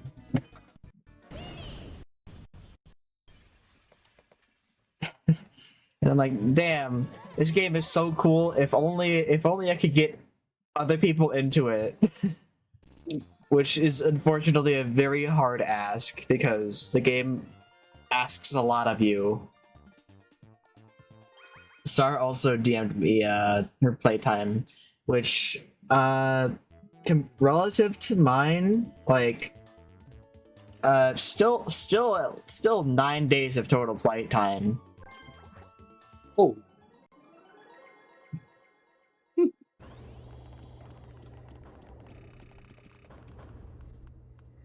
I wonder if it remembers anything from the first time I played the game. Probably not. Because I got angry and uninstalled it, and then reinstalled it. And then I haven't touched it since. You know, I totally understand that, like, kind of thing, because, like, the thing about Ring Racers is that it is designed through and through very much like a Sonic game, with all of the good and bad that comes with it.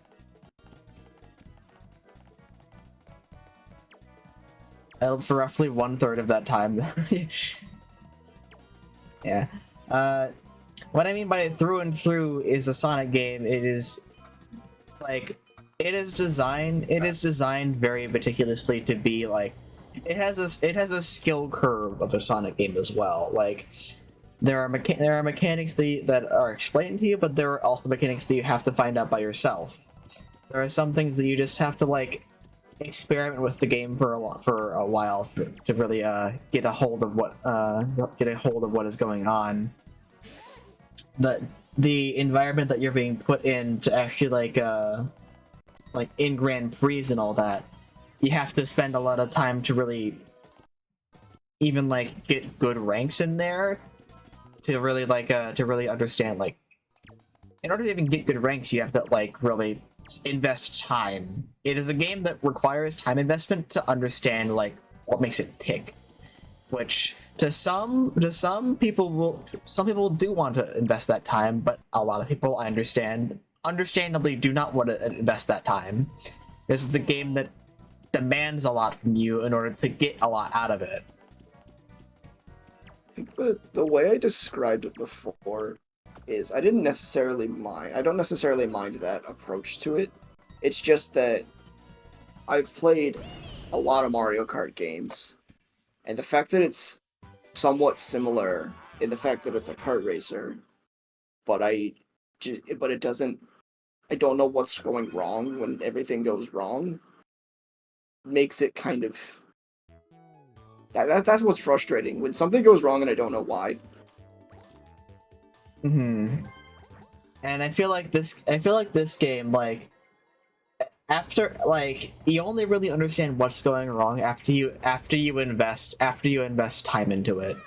Like, you have to invest a lot of time into it to understand like things that are going wrong and what you can do to prevent these things from going wrong, which is certainly a way of designing things, but it's also like, I feel like it's very similar. Like, it's strangely similar to a fighting game in how you have to really invest. Like, that its core is still a kart racer, but as soon as you dig any amount like deeper into it, it's like it is a very technical racing game that is still a kart racer at its core. So it's like, it's a hard pitch, honestly. It's just a really hard pitch, because it's like, I don't know how to pitch to people, honestly. Like, it's a very hard thing to really like sales pitch somebody on that is like wants to try and get into the game, which is kind of frustrating, because like the best I can say right now is, unfortunately, quote, wait until 2.4, unquote.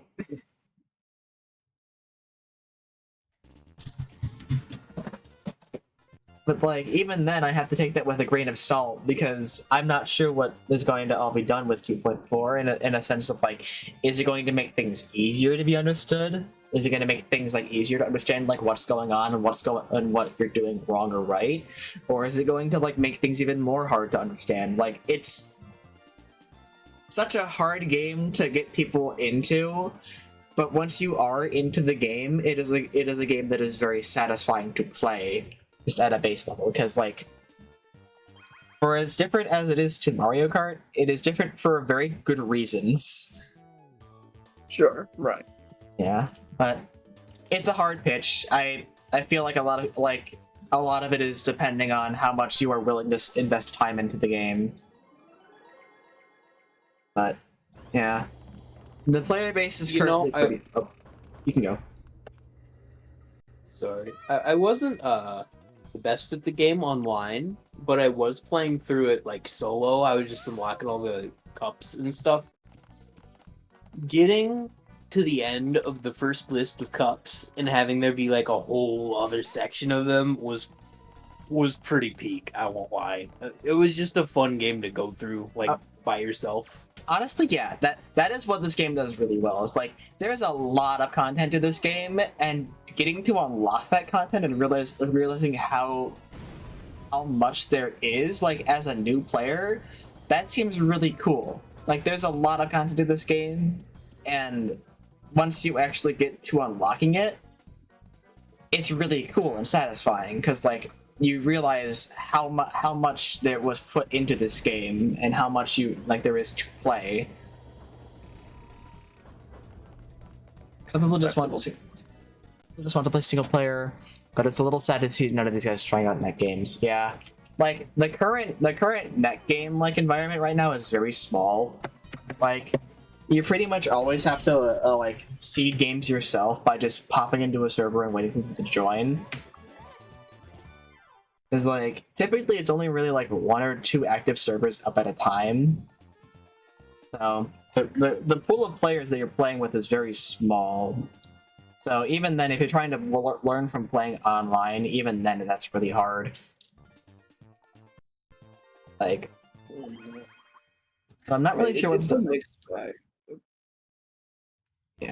Yeah. It's kind of a mixed bag there because I'm like, when I got frustrated, I wasn't playing online. I was losing to CPUs, and I didn't know. I didn't know what to do better. Those CPUs were dicks at certain points. I think honestly, like currently with version 2.3, I think they did a better job at labeling what difficulties actually mean. Like, instead of easy, normal, hard, and master, it is now relaxed, intense, vicious, and master, where relaxed is actually just like trying to get into the game and getting a feel of the game without really that much pressure from computers.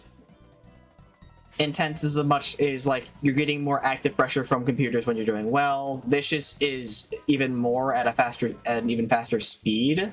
And then master is just obviously master difficulty. But like the fact that it took about a month to really iron those kinks out still did a lot of damage to like what this game could have gotten like out of an audience. Makes sense. So, I guess what I will say is that if you're trying to get into the game, like I think too much damage was done by first impression. Yeah, no, it was absolutely like murder by first impressions, because I didn't even mention the tutorial. Like 2.2 but that's you can go. That's just because I like Tails and Eggman, honestly. Yeah, like they definitely characterized Tails and Eggman really well, but like the tutorial length, they also ended up fixing that a little bit in the like in current versions, because they let you leave the tutorial early after like the first 2 sections, but you can keep going in the tutorial if you want to like keep learning about the game mechanics.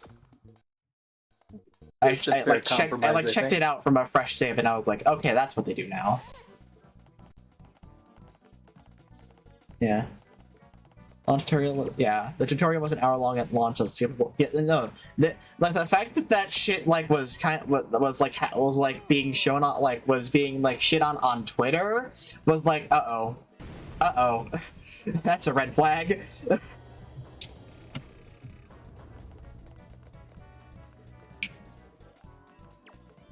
Yeah, if I could even try to recommend a way to get into the game, like. I feel like the best way I could describe trying to get into the game is just like spending a bit of time like in the spending a bit of time in freaking like Grand Prix and like lower difficulties to try and get the hang of the controls, because like at least if you're playing on lower difficulties, even on like relaxed, honestly, like you at least get a feel for how the game controls, and maybe after a while you'll understand like some of the more nuanced things, because you're not being pressured by like the computers that will punish you really hard for mistakes. And then after a while, like it's something that you kind of just have to build up to, honestly. I don't really know the best way to describe getting into it, because I was someone that played Kart V1 for a while as well. That went into Ring Racers as well. So it's like, how do I even recommend getting into this game? Hope you have friends into the game. I feel like one thing that they are doing though is that they are adding online Grand Prix to 2.4 more than likely, which allows you to play the game with other people in Grand Prix mode, which is nice. Oh shit! And you can still like unlock things. I mean the special stages are multiplayer as well, so I'd imagine. Shit, I might replay the game when that comes out. Yeah, but that is to be seen. Maybe I'll try to drag y'all through that. Maybe at least like once or twice. I'd be down. Yeah, but that's I guess that's my long-winded rant on. I don't know if it's coming to 2.4. Devs allegedly said it's not coming yet. That's strange, because they showed off that it was functional in like dev leaks and whatnot. That seems rather weird to not really include, but you know, whenever it does happen, and if you two ever decide to try and get into the game a little bit more, even if it's just casually, like, yeah, I'll be around if you need to ask it, because like there's a lot of shit to the game, and yeah, that's my rant about Ring Racers. I'm gonna get up and stretch because Stream Elements told me to.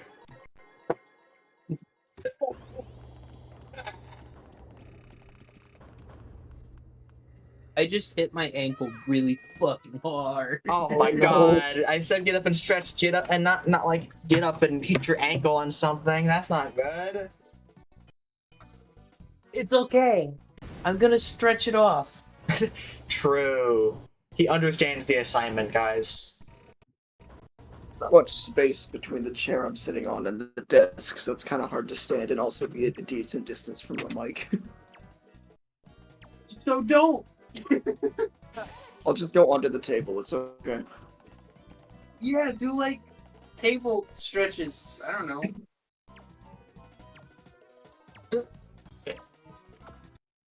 Roll your shoulders as well. It's time to become worm. You still love me if I was a worm?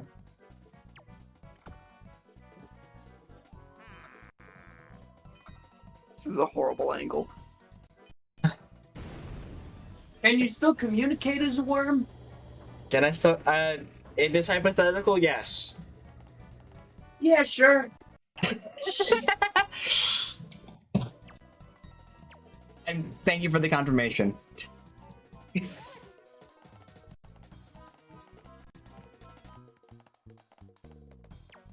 Right, stretching accomplished. You know, I'm gonna go get my sheep because I want to sit down with something to hold.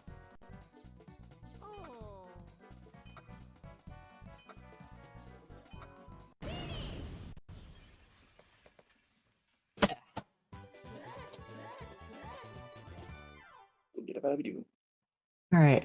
With my long-winded rant out of the way, what else do y'all have to say about like just the long games that you've played, or like the games you've invested a lot of time into?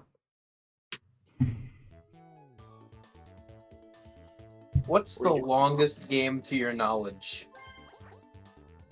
Just in general to the big guns length? now? Yes. Like length, or just Like, like what's playtime the that I've game- invested into? Playtime. By me, by technicality, it would be Smash Ultimate, but I don't count that one. Because a lot of that time I spent AFK.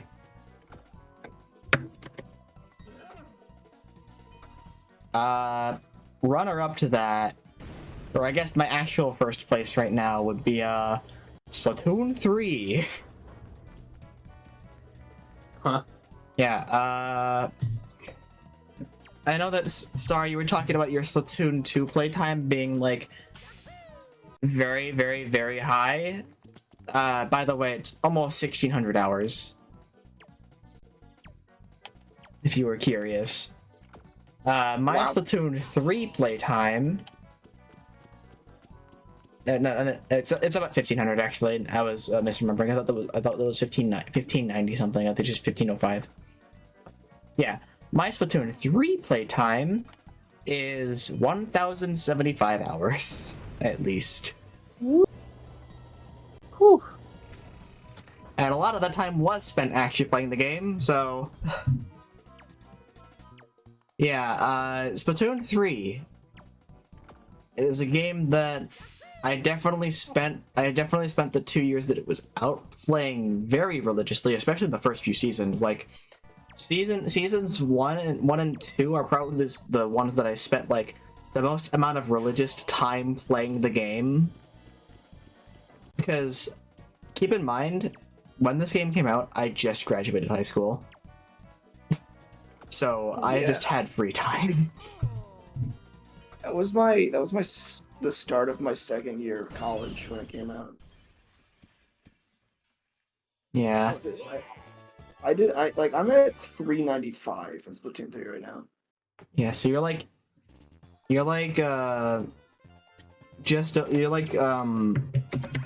just over a third of the playtime that I have right now. Yeah. It's funny, that's the third most that's the fifth highest game on my Switch. At 395. Splatoon 3 is a love-hate relationship. It is 100% a love-hate relationship because, like, I liked the game and I really want to like it a lot more. Also, just to point out how much pretty much all of us have fallen off of the game. How many of you all knew that there was a Splatfest going on right now? What? I think I was reminded of it when Bo had mentioned it last night in RMA. That's I'm when aware. I found out. You know, I wasn't aware until I saw it on the Switch, on fucking Switch Online, and I also saw somebody else mention it. I just did not even was it? care. It's It's what's Fest again. yeah, what's the theme? Because I don't even know. I'm gonna turn the game on right now and find out. I've got my new Splatoon 3 matching Joy-Cons, so it's perfect. I don't have the game. I don't have the game in the cart. I don't have the cartridge in the console right now because I put in Kingdom Battle to check my playtime. Nice. I have it downloaded, so makes it a little easier. Mm-hmm. Yeah, I but follow Oatmeal Dome on Twitter, so that's how I know about it. I literally just like my account is gone from Twitter. It is banished to hell, and I'm never getting it back. I don't care. Oh. Did you do something? I deactivated it. Oh, fair.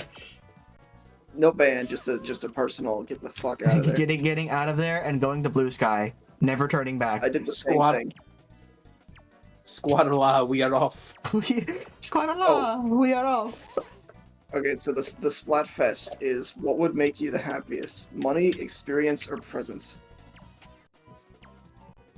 Have they done that one already, or am I crazy? I was about to say, didn't they do like fucking They did. Fame, Fortune, or Love or whatever? They did. Was it? Wait, yeah, huh? Those deep cut fucks. Yeah. So at its core, I love how Splatoon 3 improves on the fundamental gameplay, but other things like gacha/false battle pass miscellaneous elements being watered down upsets me. Yeah, that's pretty much it for me too. Like, the big thing about Splatoon 3 that gets me is like the fact that a lot like whenever I got onto the game, there was a very big handful of maps or modes or both that get me like, why am I getting on this game right now? Which should not be the thing which should not be a thing for a game that is the threequel, the third installment to a series that is like generally had has had sets of like very strong maps like prior and had plenty of room for improvement. Especially when the first game's maps seem to be like generally the best one, the most well received right now, and how they watered down those as well. It's like, what are you trying to do here? What are we going for? Like, Do you want to grind Salmon Run for 100 hours to get one hat or banner?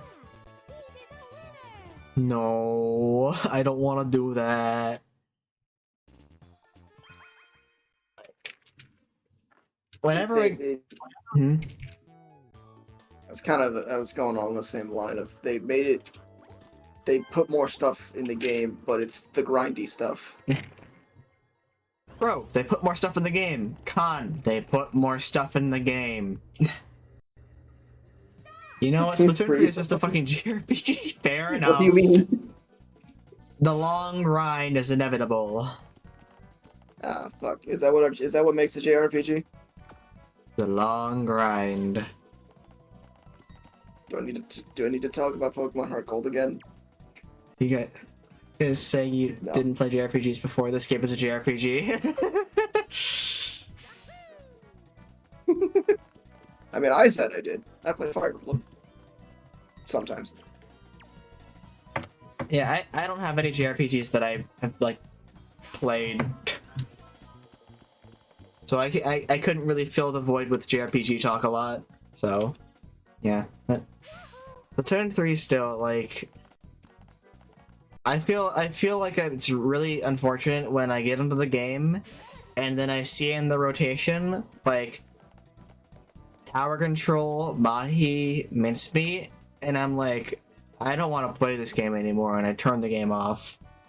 Or I see like, I don't know, fucking Clamblitz on like fucking Clamblitz on shit like Bluefin. Or like Clamblitz on shit like Mahi and Bluefin, and I'm like, okay, I'm not playing this game right now. Challenge is a second to the biggest disappointment. Potentially brilliant casual event in the FOMO. Yeah, they sure did do that. It's really unfortunate that they did. Phenomenal game design. Here's my thing with Splatoon, and this applies to all of the games. All of them. Why is there no just like casual clam blitz queue or casual tower defense queue like Turf War? I don't get it. Every other shooter has something like that. Ranked turf, but casual on the other modes. Yeah. I feel like they tried doing that with Anarchy Open, with like Anarchy Battles Opens, because you can queue with friends on that, but like that's really it for the ranked modes. And even then, like trying to like I feel like even then that still doesn't really solve the issue of like that it keeps like it still is not going to be a very much smaller queue than like Turf War, because like casuals don't want to play anything that's associated with ranked. You know, it's not a good distinction at all, because like it's the same menu color. The only distinction is the fact that there is parentheses, a very small parentheses of open or series. And like, I feel like that distinction is not like what you want for a like trying to get players into ranked modes, because it still looks like it's a ranked. It still looks like it's ranked, and because it like I don't know. It's just like you almost had it. Ooh, you almost had it. You gotta be quicker than that. Like, you're so close. You're so close, and you dropped the ball. Like, that's half of the shit that in Splatoon 3. It's like, you were so close to being the best game ever. And you dropped the ball at the 1 yard line. You dropped it again. You dropped it again. You dropped it again. You dropped it again. And it's like, man. Like, I You don't stopped know. New Horizons development for this? Shit, you're right. So many kids were almost good. So many mods were almost good.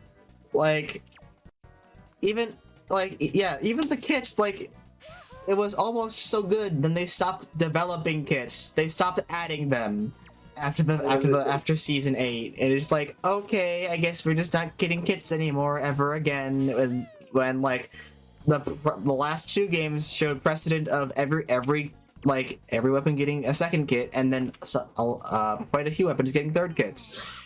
No weapon gets third kits this time. Yay! They just gave bows the Bro, biggest. I'm taking middle my finger. shower. You did mental damage to me on the New Horizons comment. Sorry. Okay, that's kind of funny though. We got the roost. That's it. We got DLC, sort of. We never got another tier of the shop. Oh. Old tools can break for the first time. We lost out on the 3rd Nook building for this.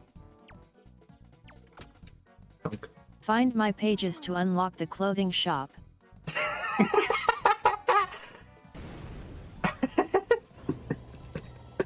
Thank you, Mooney. What a fucking game.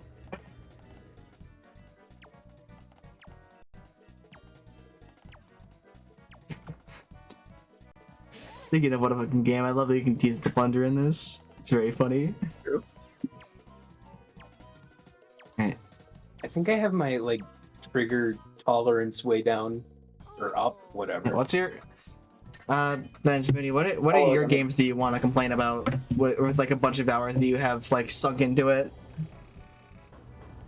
Like That I want to your complain about? well, I guess you don't have to strictly complain about it. It's just like, what game do you have the most amount of time put into right now? Okay. Hey kids, you like shooters? Yeah? Do you like insane middle-aged men? I wonder where this is going. With my highest played game at 1,180.5 hours, y'all should play Team Fortress 2. Or don't. It's very hard to get into, admittedly. I was very little, and I watched a bunch of YouTube videos, and I wanted to play the game, so when I was like dead-ass 12, I want to say, or 13, or somewhere around there, I downloaded Steam on my old-ass computer, and I played TF2 on a fucking toaster, and it was wonderful. Hell yeah. TF2 It's- is something. Yeah? Sorry. It's something I've been recommended, and it's something that I'm like mildly curious. I know the characters so much. I've watched the Meet the Team series so many times. I've watched Expiration Date several times. This is a bucket. Dear God. There's more. No. I love the characters. I've just never actually played the game. And there's some big old quotes around that, because my Steam account was hacked years ago, and I have every achievement, but only 4 hours in the game. Oh yeah, the lore! The Lenup lore! Further Lenup lore is that there's another game that's my actual most played on Steam, but I don't have it on my account. because of the hacker, and that's counter. That's CS:GO. Literally never That's played actually- the game. But the person. Sorry. Sorry. we keep I'm doing this. We keep doing that. I hate Discord delay so much. Let up go. Let up go. You talk. The reason I have it removed and I've never played an hour in the game myself is because the person who hacked my account just used it to scam people. So, like, yeah. I may also just straight up be banned from TF2 because there's a Valve anti-cheat ban on my account. Oop.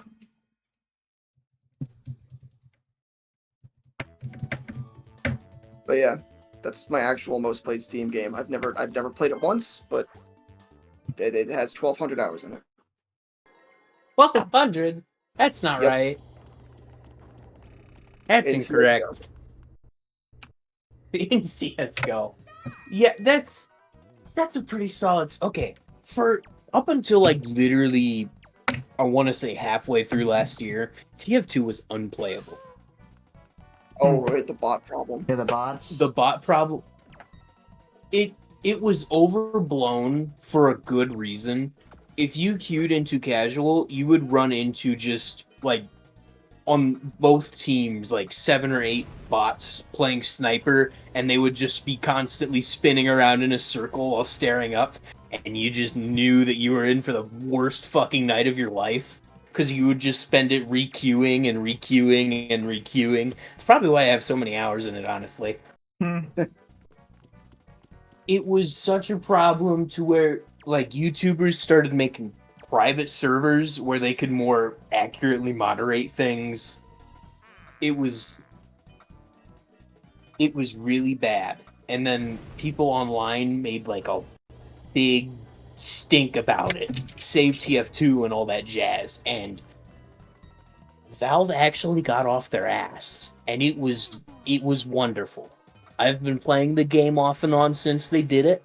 I have not seen a single game filled with bots in forever. Like, That's good. They did it. They actually did it, and it's still a playable game. This may age poorly. This may age horribly. We'll see when I we'll see when I upload the podcast next year.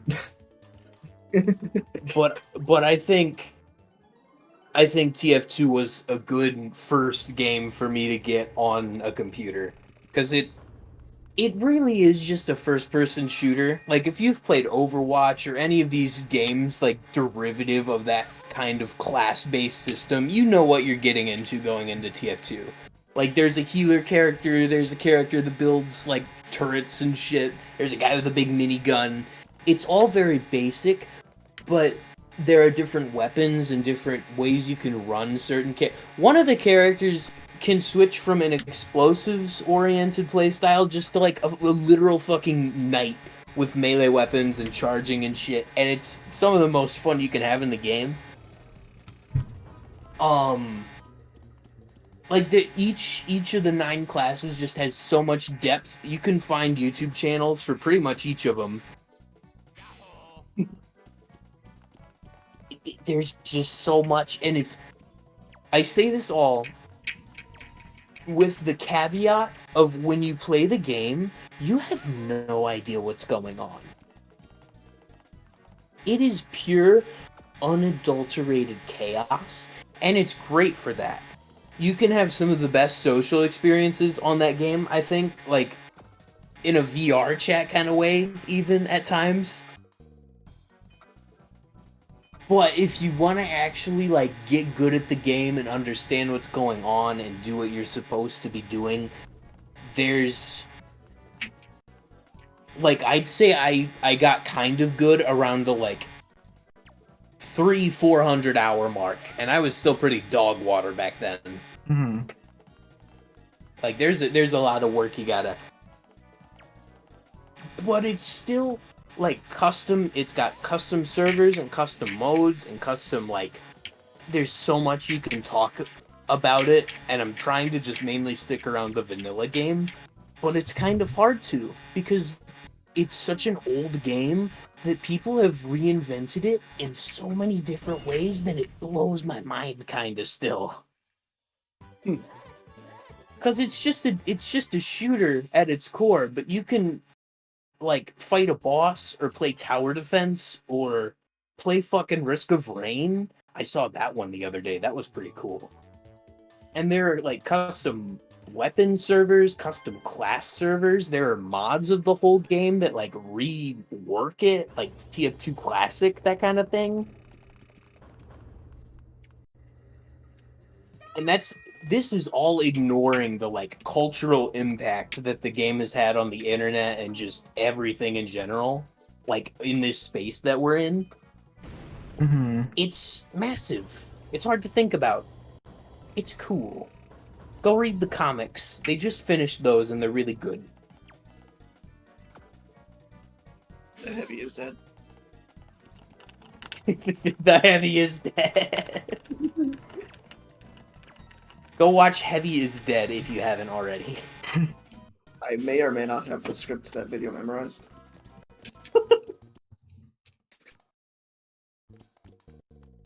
I say script as if they like planned that out, but you know. Yeah. I think The power of sentence mixing, my friend. Yeah. So Mooney. I'm done. So Mooney, what's your big game that you would like to like talk about / rant about? You're very knowledgeable on. I have I can't 617 hours on Eternal Return. It's very fun. It's where my PNG tuber model is from. If you try to get into the game as a new player without someone to guide you, the game will personally kill you. The tutorials are really bad and the game's only way of training you is by putting you into bot matches with bots that never contest you on objectives, don't build items, and will sometimes just kill themselves.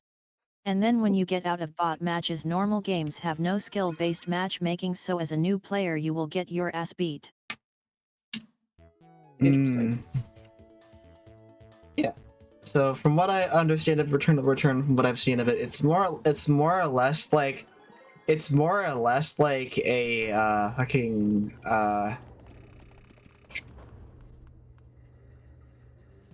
MOBA Battle Royale. Yeah, that's what I was trying to. That's the words just escaped me for a minute, but yeah, mobile battle royale.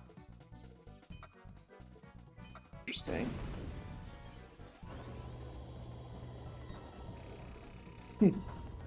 Yeah. Like, God, I'm sorry for making this comparison. Like Brawl Stars, kinda? Like that one It's mode? 8 teams of 3 in a battle royale. Huh.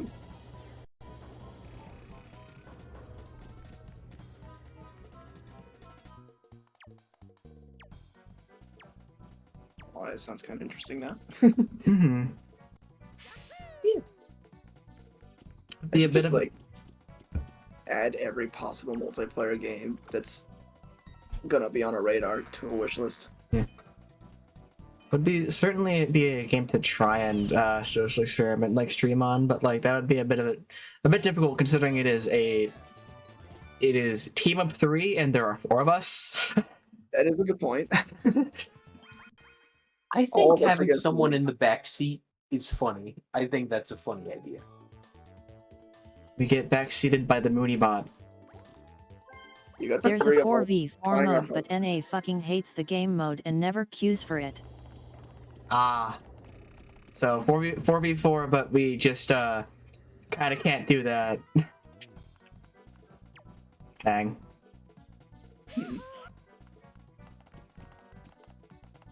like Splatoon. No. I was in a queue so long the timer overflowed back to 0 seconds. What the fuck? What is the time? What is the Wow. timer like? What does the timer get maxed at? 60 minutes. Oh Wow. You dear. waited an hour in queue? Good lord.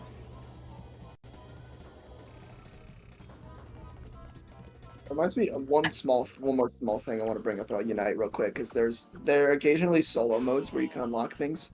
There was one time where I queued into a solo mode and waited 7 seconds to get into a solo mode match. I was matching with 9 CPUs. Oh. Wonderful. We love a bot lobby. We kind of don't. No, bot lobbies do Yeah. not suck. Also, Star mentions I actually did walk away after that, by the way. So your comment about New Horizons actually just made Star walk away.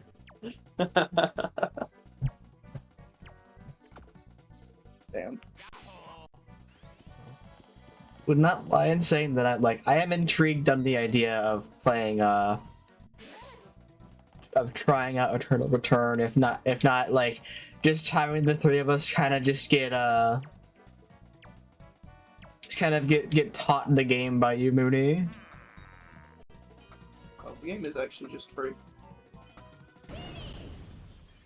Fuck it. Yeah, to library. I am sorry for my sins of bringing up ER. No, it's okay. We'll try our best. If it doesn't click, then we can. If it doesn't click, then at least you can say we tried. It'll be 10 times better than my one experience with like Dota 2. I think that game was called. Oh my god. That's another random ass game that I have in my Steam library, even though I've never actually played it. It's just worse League, and I don't like League.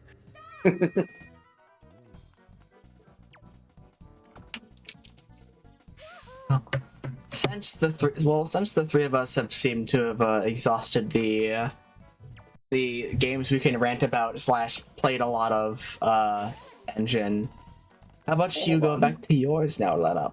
Since we've seemed to have saved you for last. So my most played game probably isn't the number on my Switch probably isn't even accurate because of how much I've played on other people's Switches. Explosion I'll go ahead sounds. and give you the number. I'll go ahead and start this with the number. Super Smash Bros. Ultimate. I have 2,385 hours on my Switch. Hold on. Yeah. 2,000? Yes, 2,300 on my I thought I was proud of the 1,100 on my TF2. I can't Holy shit. explain how I don't know how I've done that. I genuinely don't. Any games? And it's not like Smash Ultimate. It barely I can explain some of it, right? At the very least, when the game first came out, it was the game I was the most excited for on a release. I tried so hard to find a demo in any of the stores nearby. I never did. Despite the fact that my high school started at 7:41 in the morning, I got up at 5 to play the game the day it came out. And I also, this is not very humble brag, I got 9.9 classic mode in my first run. Nice. Yeah, and like part of that 2,000 hours at least. I do play Smash competitively for my college. There's a factor to it there, and I've done that. How many semesters have I technically done that? I think 4. I've done that for 4 of my semesters. The last one I did, yeah. But that also just kind of counts against me because of the amount of times I have played on not my Switch. So that counter is at least 2,500, factoring all that in. Mm-hmm. And it's like, the more I play the game, the closer I get to hating it. Which makes the 2,000 even funnier. The game has not changed in 3 years, and yet I cannot help but every now and then going online, just playing a few games, usually losing. It's like I'm so high in Smash's really terrible arbitrary ranking system that I'm just matching against people who are better than me. Yippee! People have Sometimes been playing like forever. Yeah. It's also probably just like they don't like prune you out of the ranks anyways, so like whenever you do play, you're kind of just stuck in the purgatory of being where you are. Yeah. Yeah, That's and it doesn't a help way that better way. sometimes there's a maximum. The ranking system, GSP, there is a maximum. I have matched into people at the maximum, so that my loss is actually fully irrelevant. Kirby main in Smash Bros. So I'm destined to fail. Well, don't say that. I could also go on for a really long time about the balancing of the game. I'm not going to, because that's not a fun rant. Certainly not. I could talk about how sad Ganondorf is and how he's been bottom tier in every single game except for Melee, but he was still unviable because of the top tiers in that game. Yeah. Ganondorf is really cool, cool as hell, but that don't mean he's good. Steve is the complete opposite. Lame as fuck, but the best character in the game. Yippee! It's He honestly a also fair plays in- of Kirby Ultimate, kind of bad tiered, but someone redeemed. Like, there are a lot of characters who peaked in Ultimate just because of the engine. Mm-hmm. Actually, I can't say that about Kirby because Smash 64 exists. He's definitely much better than the 3 previous ones in Ultimate. I feel like Brawl Kirby was fine. Maybe.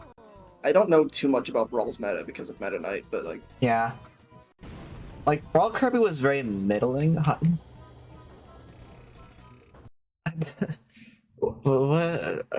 I just see this chat. Hot dogs or sandwiches? Don't at me.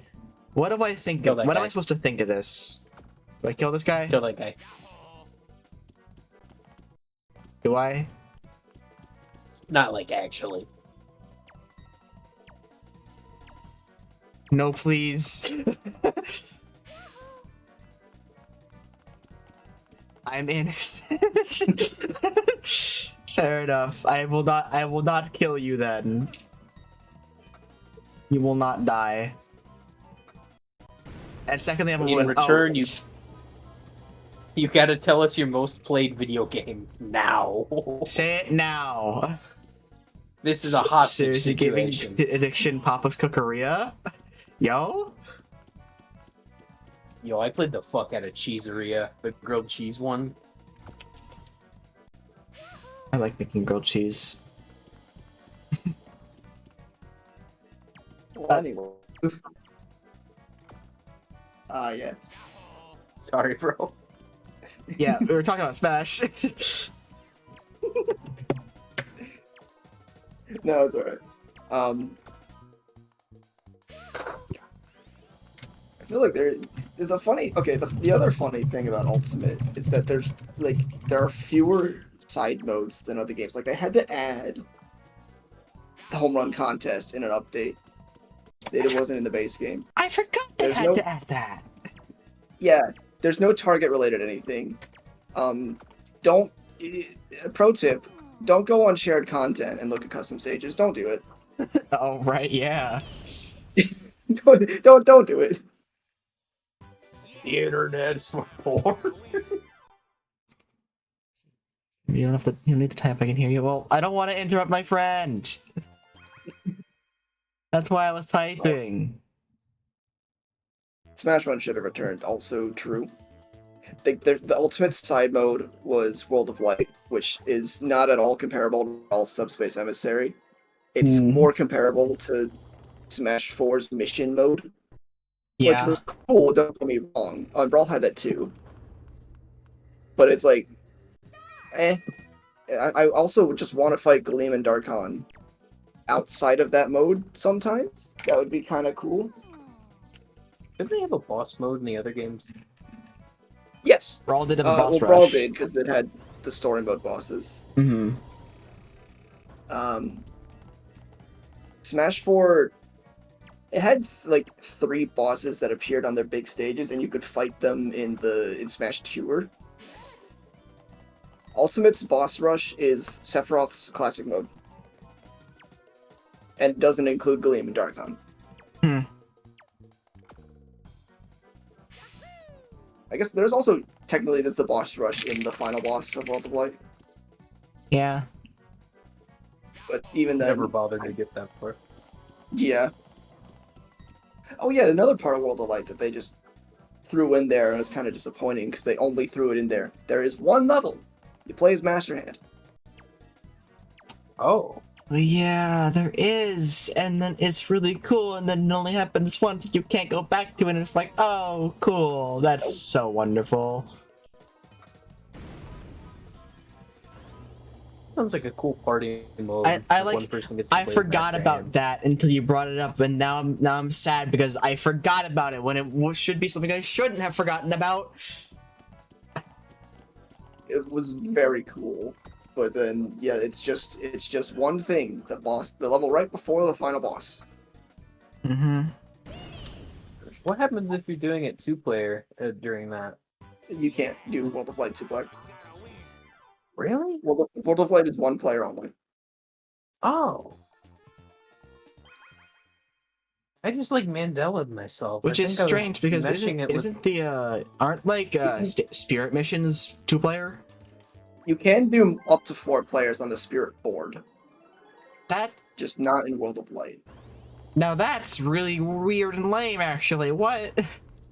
Yeah, it is also especially confusing because in the Spirit board, if you do multiplayer there, anyone dying is a loss. But also, if you play with multiple players, it gives the spirits armor, Huh? which especially sucks in stamina spirits. Oh, wonderful. Bad game. Unfinished. It kind of feels like that. Not gonna lie. Gotta trash it. They just did not give it. That's kind of the big complaint about the meta. They did not give it the time it needed. The most broken things were discovered after they decided they were done updating the game, right? What's done is done. Oh, but they will update the game. They updated it twice since the final update. Ah, One of them was support for the Sora amiibo when that came out, so that was fair. mm-hmm. The other one, which was like 4 months ago, was an adjustment to try and make sure your GSP was changed correctly if someone were to disconnect. Which is like, why Which did is it like- take them 6 years? Like, Yeah, that okay. seems very late. That is very And also, it late. doesn't even work. It's the same as before. Does anyone get like balance patches anymore? No, they've stopped that. They've stopped that for like 2 years since Sora came out. Yeah, Sora came out. There was an update afterwards. Like I think it was December of 21, and that's it. That was it. That was the game It's been done. stopped for 3 years. Holy shit. Yep. I'm sorry. Sora's been out for 3 years? Yep. Been out since before Splatoon 2. 3. Sorry, 3. Yeah. I feel old all of a sudden. I'm sad. Yes. Time is weird, man. So Holy that one gif shit. of that one guy that just like ages to an old man within seconds. If there's anything I can really say nicely about these, I gotta be real. With all the meta, even with all the meta shit and what the game's like, I still feel like Smash Ultimate might be one of my favorite games of all time. Just because of Completely what fair. it represents, right? It's a celebration of video games as a whole. In a weird crossover fighting thing. Yeah. And I also do want to say that my first like 3 leagues, semesters, whatever, in the esports team were cool because I was able to literally watch myself get better at the game. Hell yeah. I could see my results against the best player on the team getting better. I could see just my individual results improving. I can see Mhm. myself discovering my best characters. I'm a Pichu main right now, by the way. Yo, Pichu. Hell yeah. Pichu and Dark Pit, I should say, both of them. Hell yeah. Maybe throw a little Violet in there to spice it up, but... Alright, the fastest Big Blast ever. Yippee. I But yeah. won. Being able to watch my results just steadily improve was like, it was cool.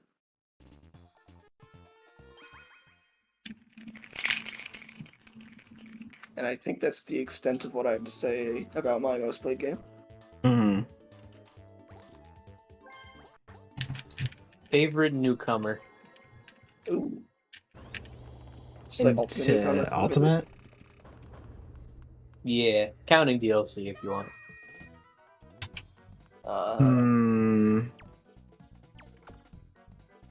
Inkling. It's a solid choice. I think in terms of play style, that's going to be Byleth. I am a Three Houses fan, but let me tell you, trying to navigate the Smash community at his release was hell. Yeah, he sure was. I am sorry.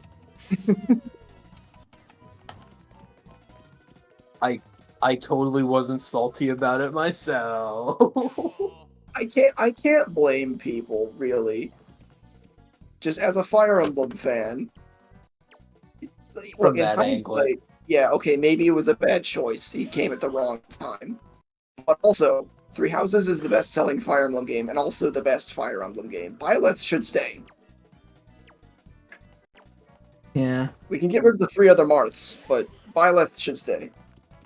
Yeah, I mean, in retrospect, Byleth is a fine choice because of the fact that like Byleth also plays very, very uniquely to the like compared to every other like compared to like the other like Fire Emblem characters. But yeah, Byleth wrapping up the fighter like the otherwise entirely all third-party fighters pass was just kind of tone deaf in a sense. Like, okay, here's my theory.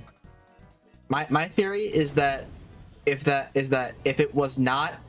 Steve did not take forever and a half to actually like get implemented into the game, it would have been Steve. That's the 5th. Yes. I've got a conspiracy theory. It's not a pretty one though. Oh boy.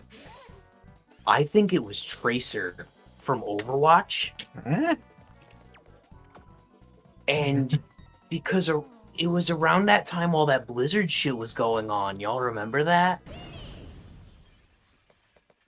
You know? Yeah. That's a new one. That's certainly a new one, but I could like I feel like I would want to say that I could see it, but at the same time, like I don't know. I feel I'm like not even sure if that would have gone over much better. you know. I feel like I agree. yeah. I don't think Tracer should have been in the game. I'm just saying. No, I think if anything happened, that might have been. I mean, the one thing that would make that not make sense is the fact that Sakurai said he got an early copy of the game of Three Houses in the Byleth Direct. Oh, You know, I have a feeling that I have a feeling that it was probably Steven Byleth that had to have swapped, considering the idea of like Byleth otherwise would have been in right alongside fucking Min Min, and that would have made more sense. I mean, I feel like that would have destroyed a lot of people's trust in the game, to be fair, to go from Min Min, who is also generally hated because of her playstyle nowadays, into Fire Emblem. Which is overhated, I would say, but... I suppose that is fair, but like, I'm not sure how else they would have, like, I don't know, maybe Byleth just was very intentional with where they were put into the DLC roster. I'm not saying it was a good choice, don't get me wrong. Yeah, but at the same time, what other choice would there have been if Byleth was going to be in there anyways? Max Brass. Oh, we're still talking about Byleth. My bad. We're talking about like the characters that they would have released afterwards. That's the ARMS character I wanted to get in. I'm I'm not sure who my favorite newcomer is in Ultimate, honestly. I can also say I love Three Houses, and Byleth is a really cool character from the game. They Oopsie. picked the wrong scene to just mold into a Smash trailer. It's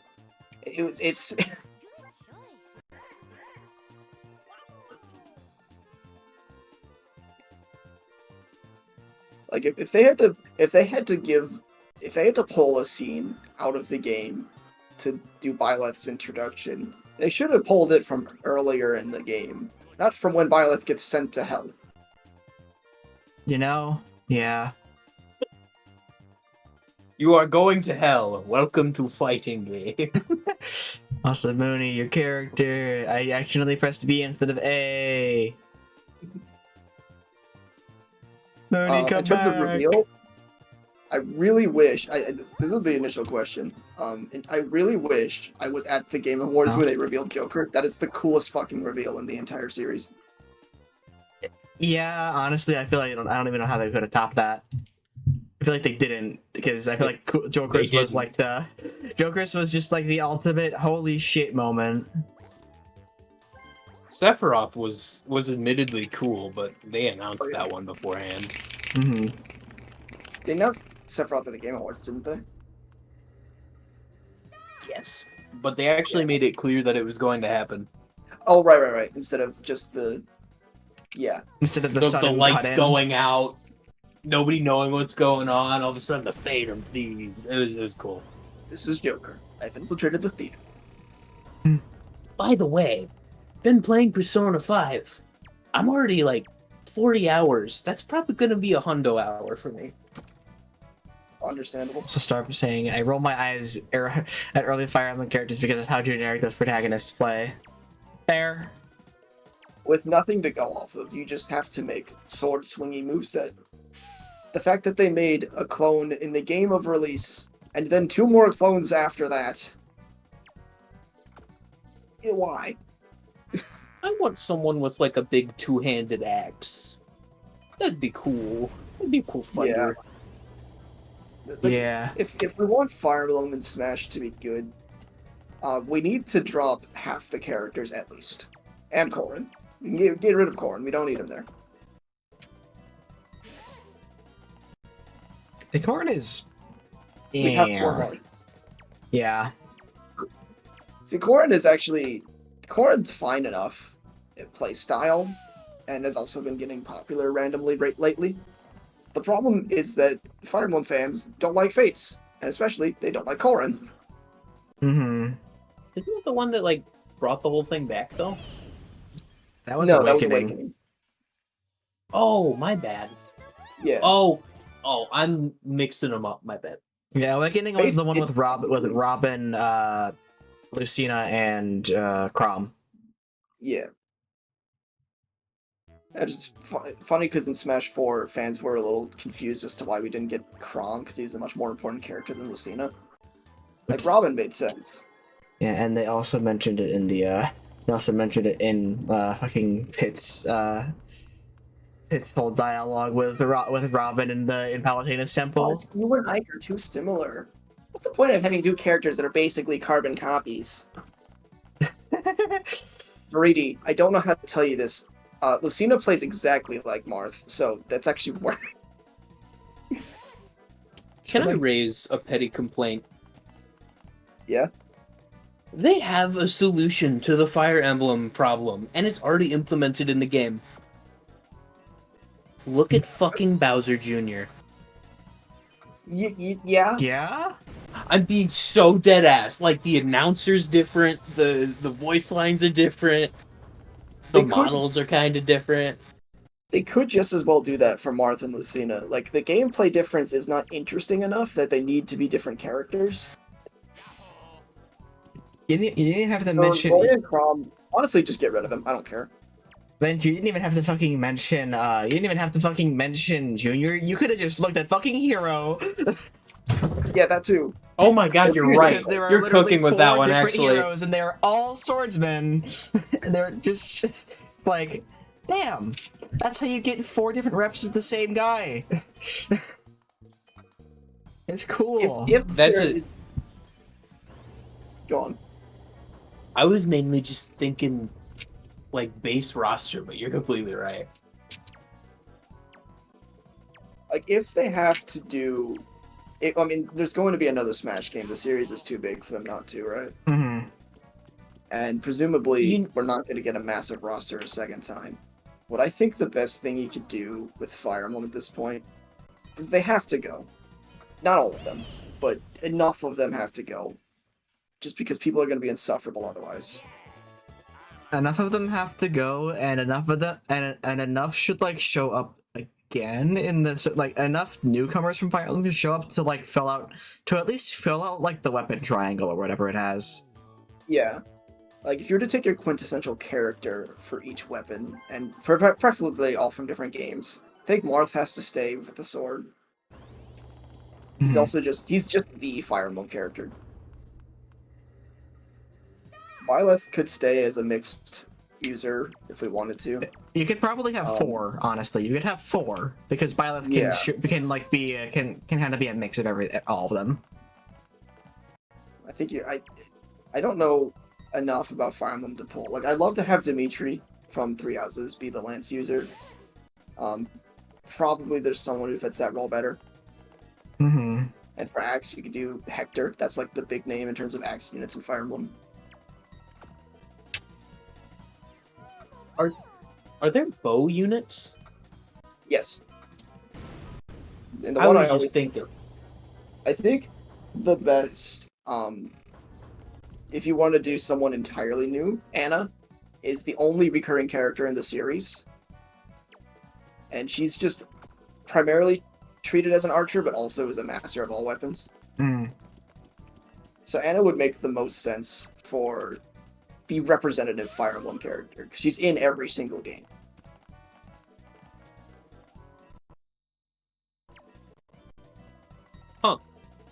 Aren't those like different worlds every time or something like that?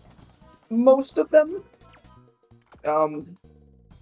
Like, Ike has 2 games, so that's in the same world. I believe Marth's game and Echo's are in the same world, but with a significant time apart, to the point where Marth does not exist. Huh. That's as much as I know. My knowledge is limited to newer Fire Emblem games, where there's less continuity. There are 3 characters from Awakening that appear in Fates. Under different names and appearances, but... I'm getting sidetracked.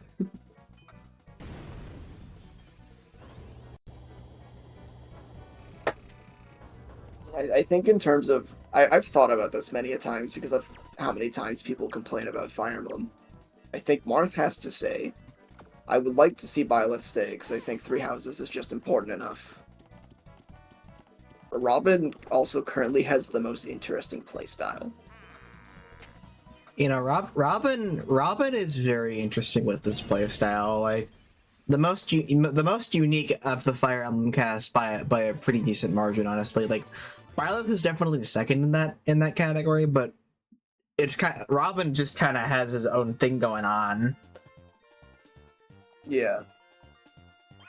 I do also think something I thought of that would maybe tie up some loose ends. You could get rid of every Fire Emblem character, but then warp them somehow into the protagonist from Engage. Because all of them appear as summonable units in Engage with that game's gimmick. So you could work with something there. That's for the Nintendo Switch hair one, right? Yeah. I feel like Fire Emblem fans would not like that. I'm yes. sorry, they just got the like red and blue. I don't know. No, that is... Someone made a theory of if Allier was in Smash and all the costumes were different Joy-Con pairings. Wait, that's gold. God. Yeah, Engage did not do well. But if it's Toothpaste, going bitch. Yes, that is the other thing. You've got Colgate, you've got Joy-Cons. I got auto People for did that not one. like I know. Well, I had to allow you to say that star. The toothpaste bitch.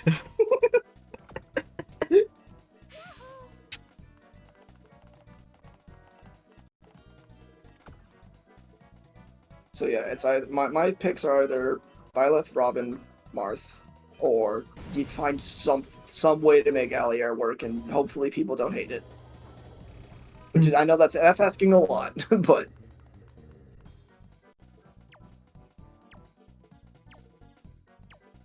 also, can we nerf Pikachu? He was the only top tier character who was never touched in the entire game. You know, Just Pikachu? Yeah, I mean there are other characters who were never nerfed, but like Pikachu is one of the best who was never nerfed. Oh, they left the rat to their own devices. This. Oh no. yeah, but the pre-evolve, but the baby rat. No, we had to kill him. They had to kill the baby rat. You know what's a funny thing that they did? Hmm. They extended the hitboxes on Pichu's ears to the point where Pikachu low profiles more things by standing still than Pichu does. That's funny. Yeah.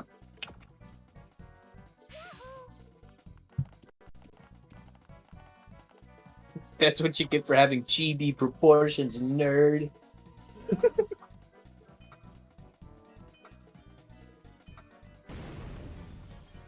Who's that bitch from Granblue that just has the tiny bitch with the crown that's actually a fucking giant ass crown, really fucking short character that has a crown that's really big and is Charlotta. Yeah, she's really short, but she has a crown that is a hurt box. And it's a very tall crown. Nice. That's Pichu right now. Granblue is a fighting game? Yes. Nice.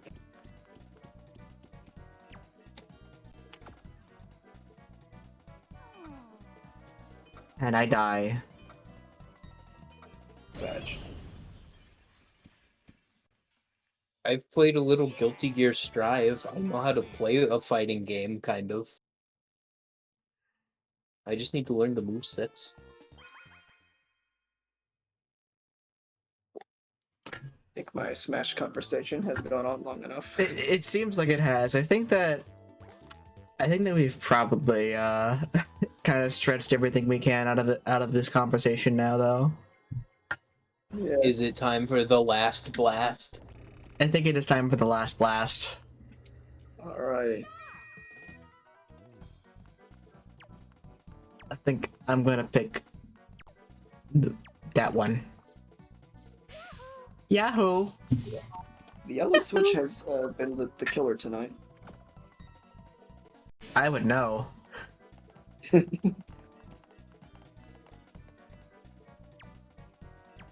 Moody gets to pick that one.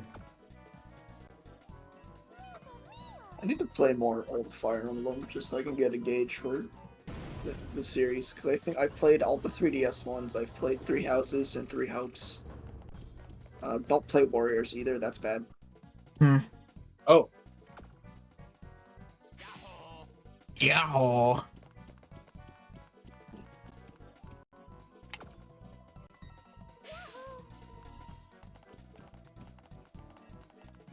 What are the tallies looking? I guess we can ask about the tallies after this.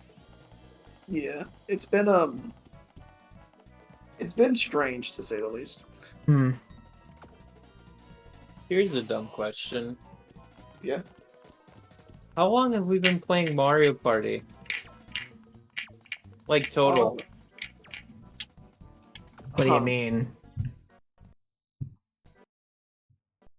Like, if you counted up all the games, would it go over 100 hours?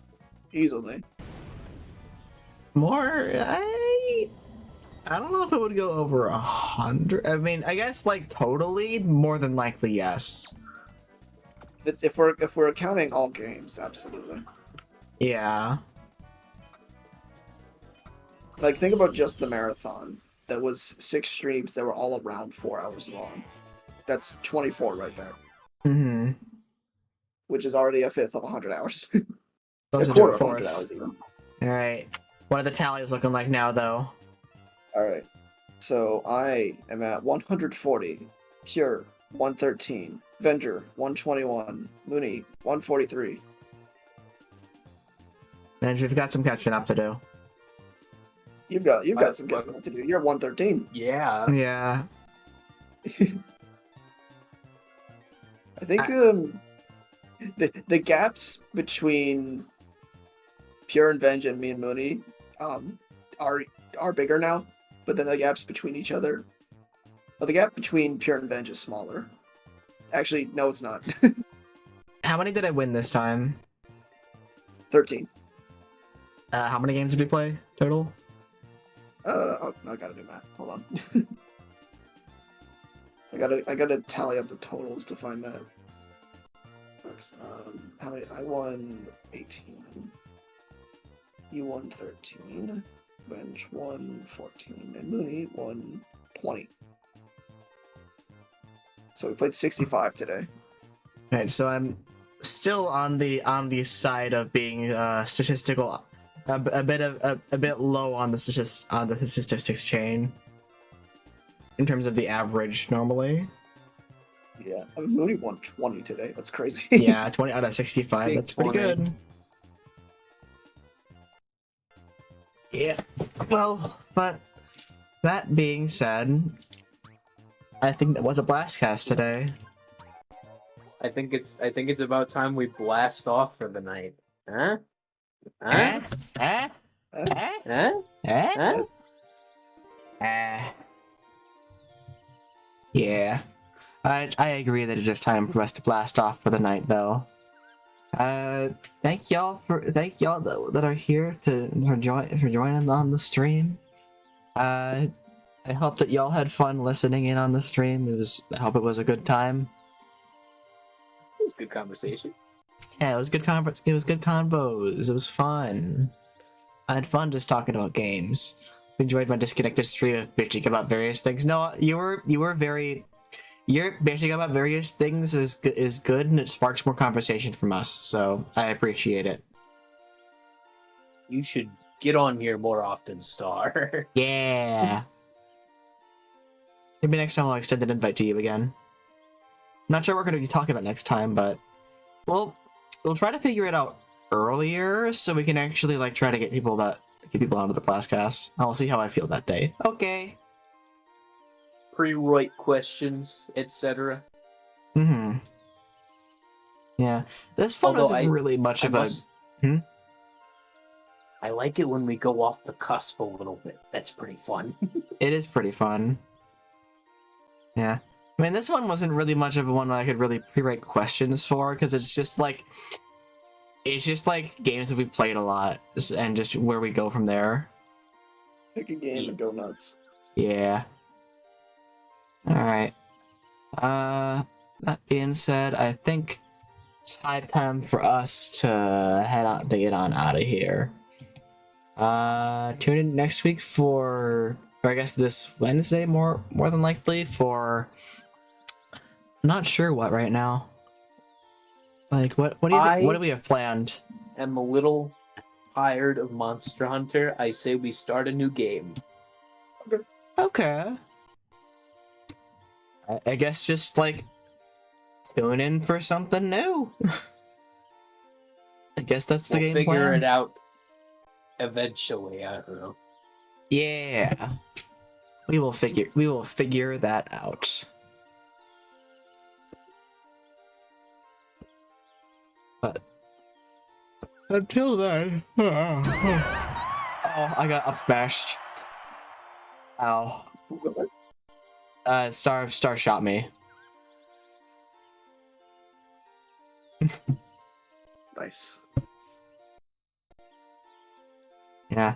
That being said, y'all take it easy and have a good night. So long. So long. Bye bye. Like that.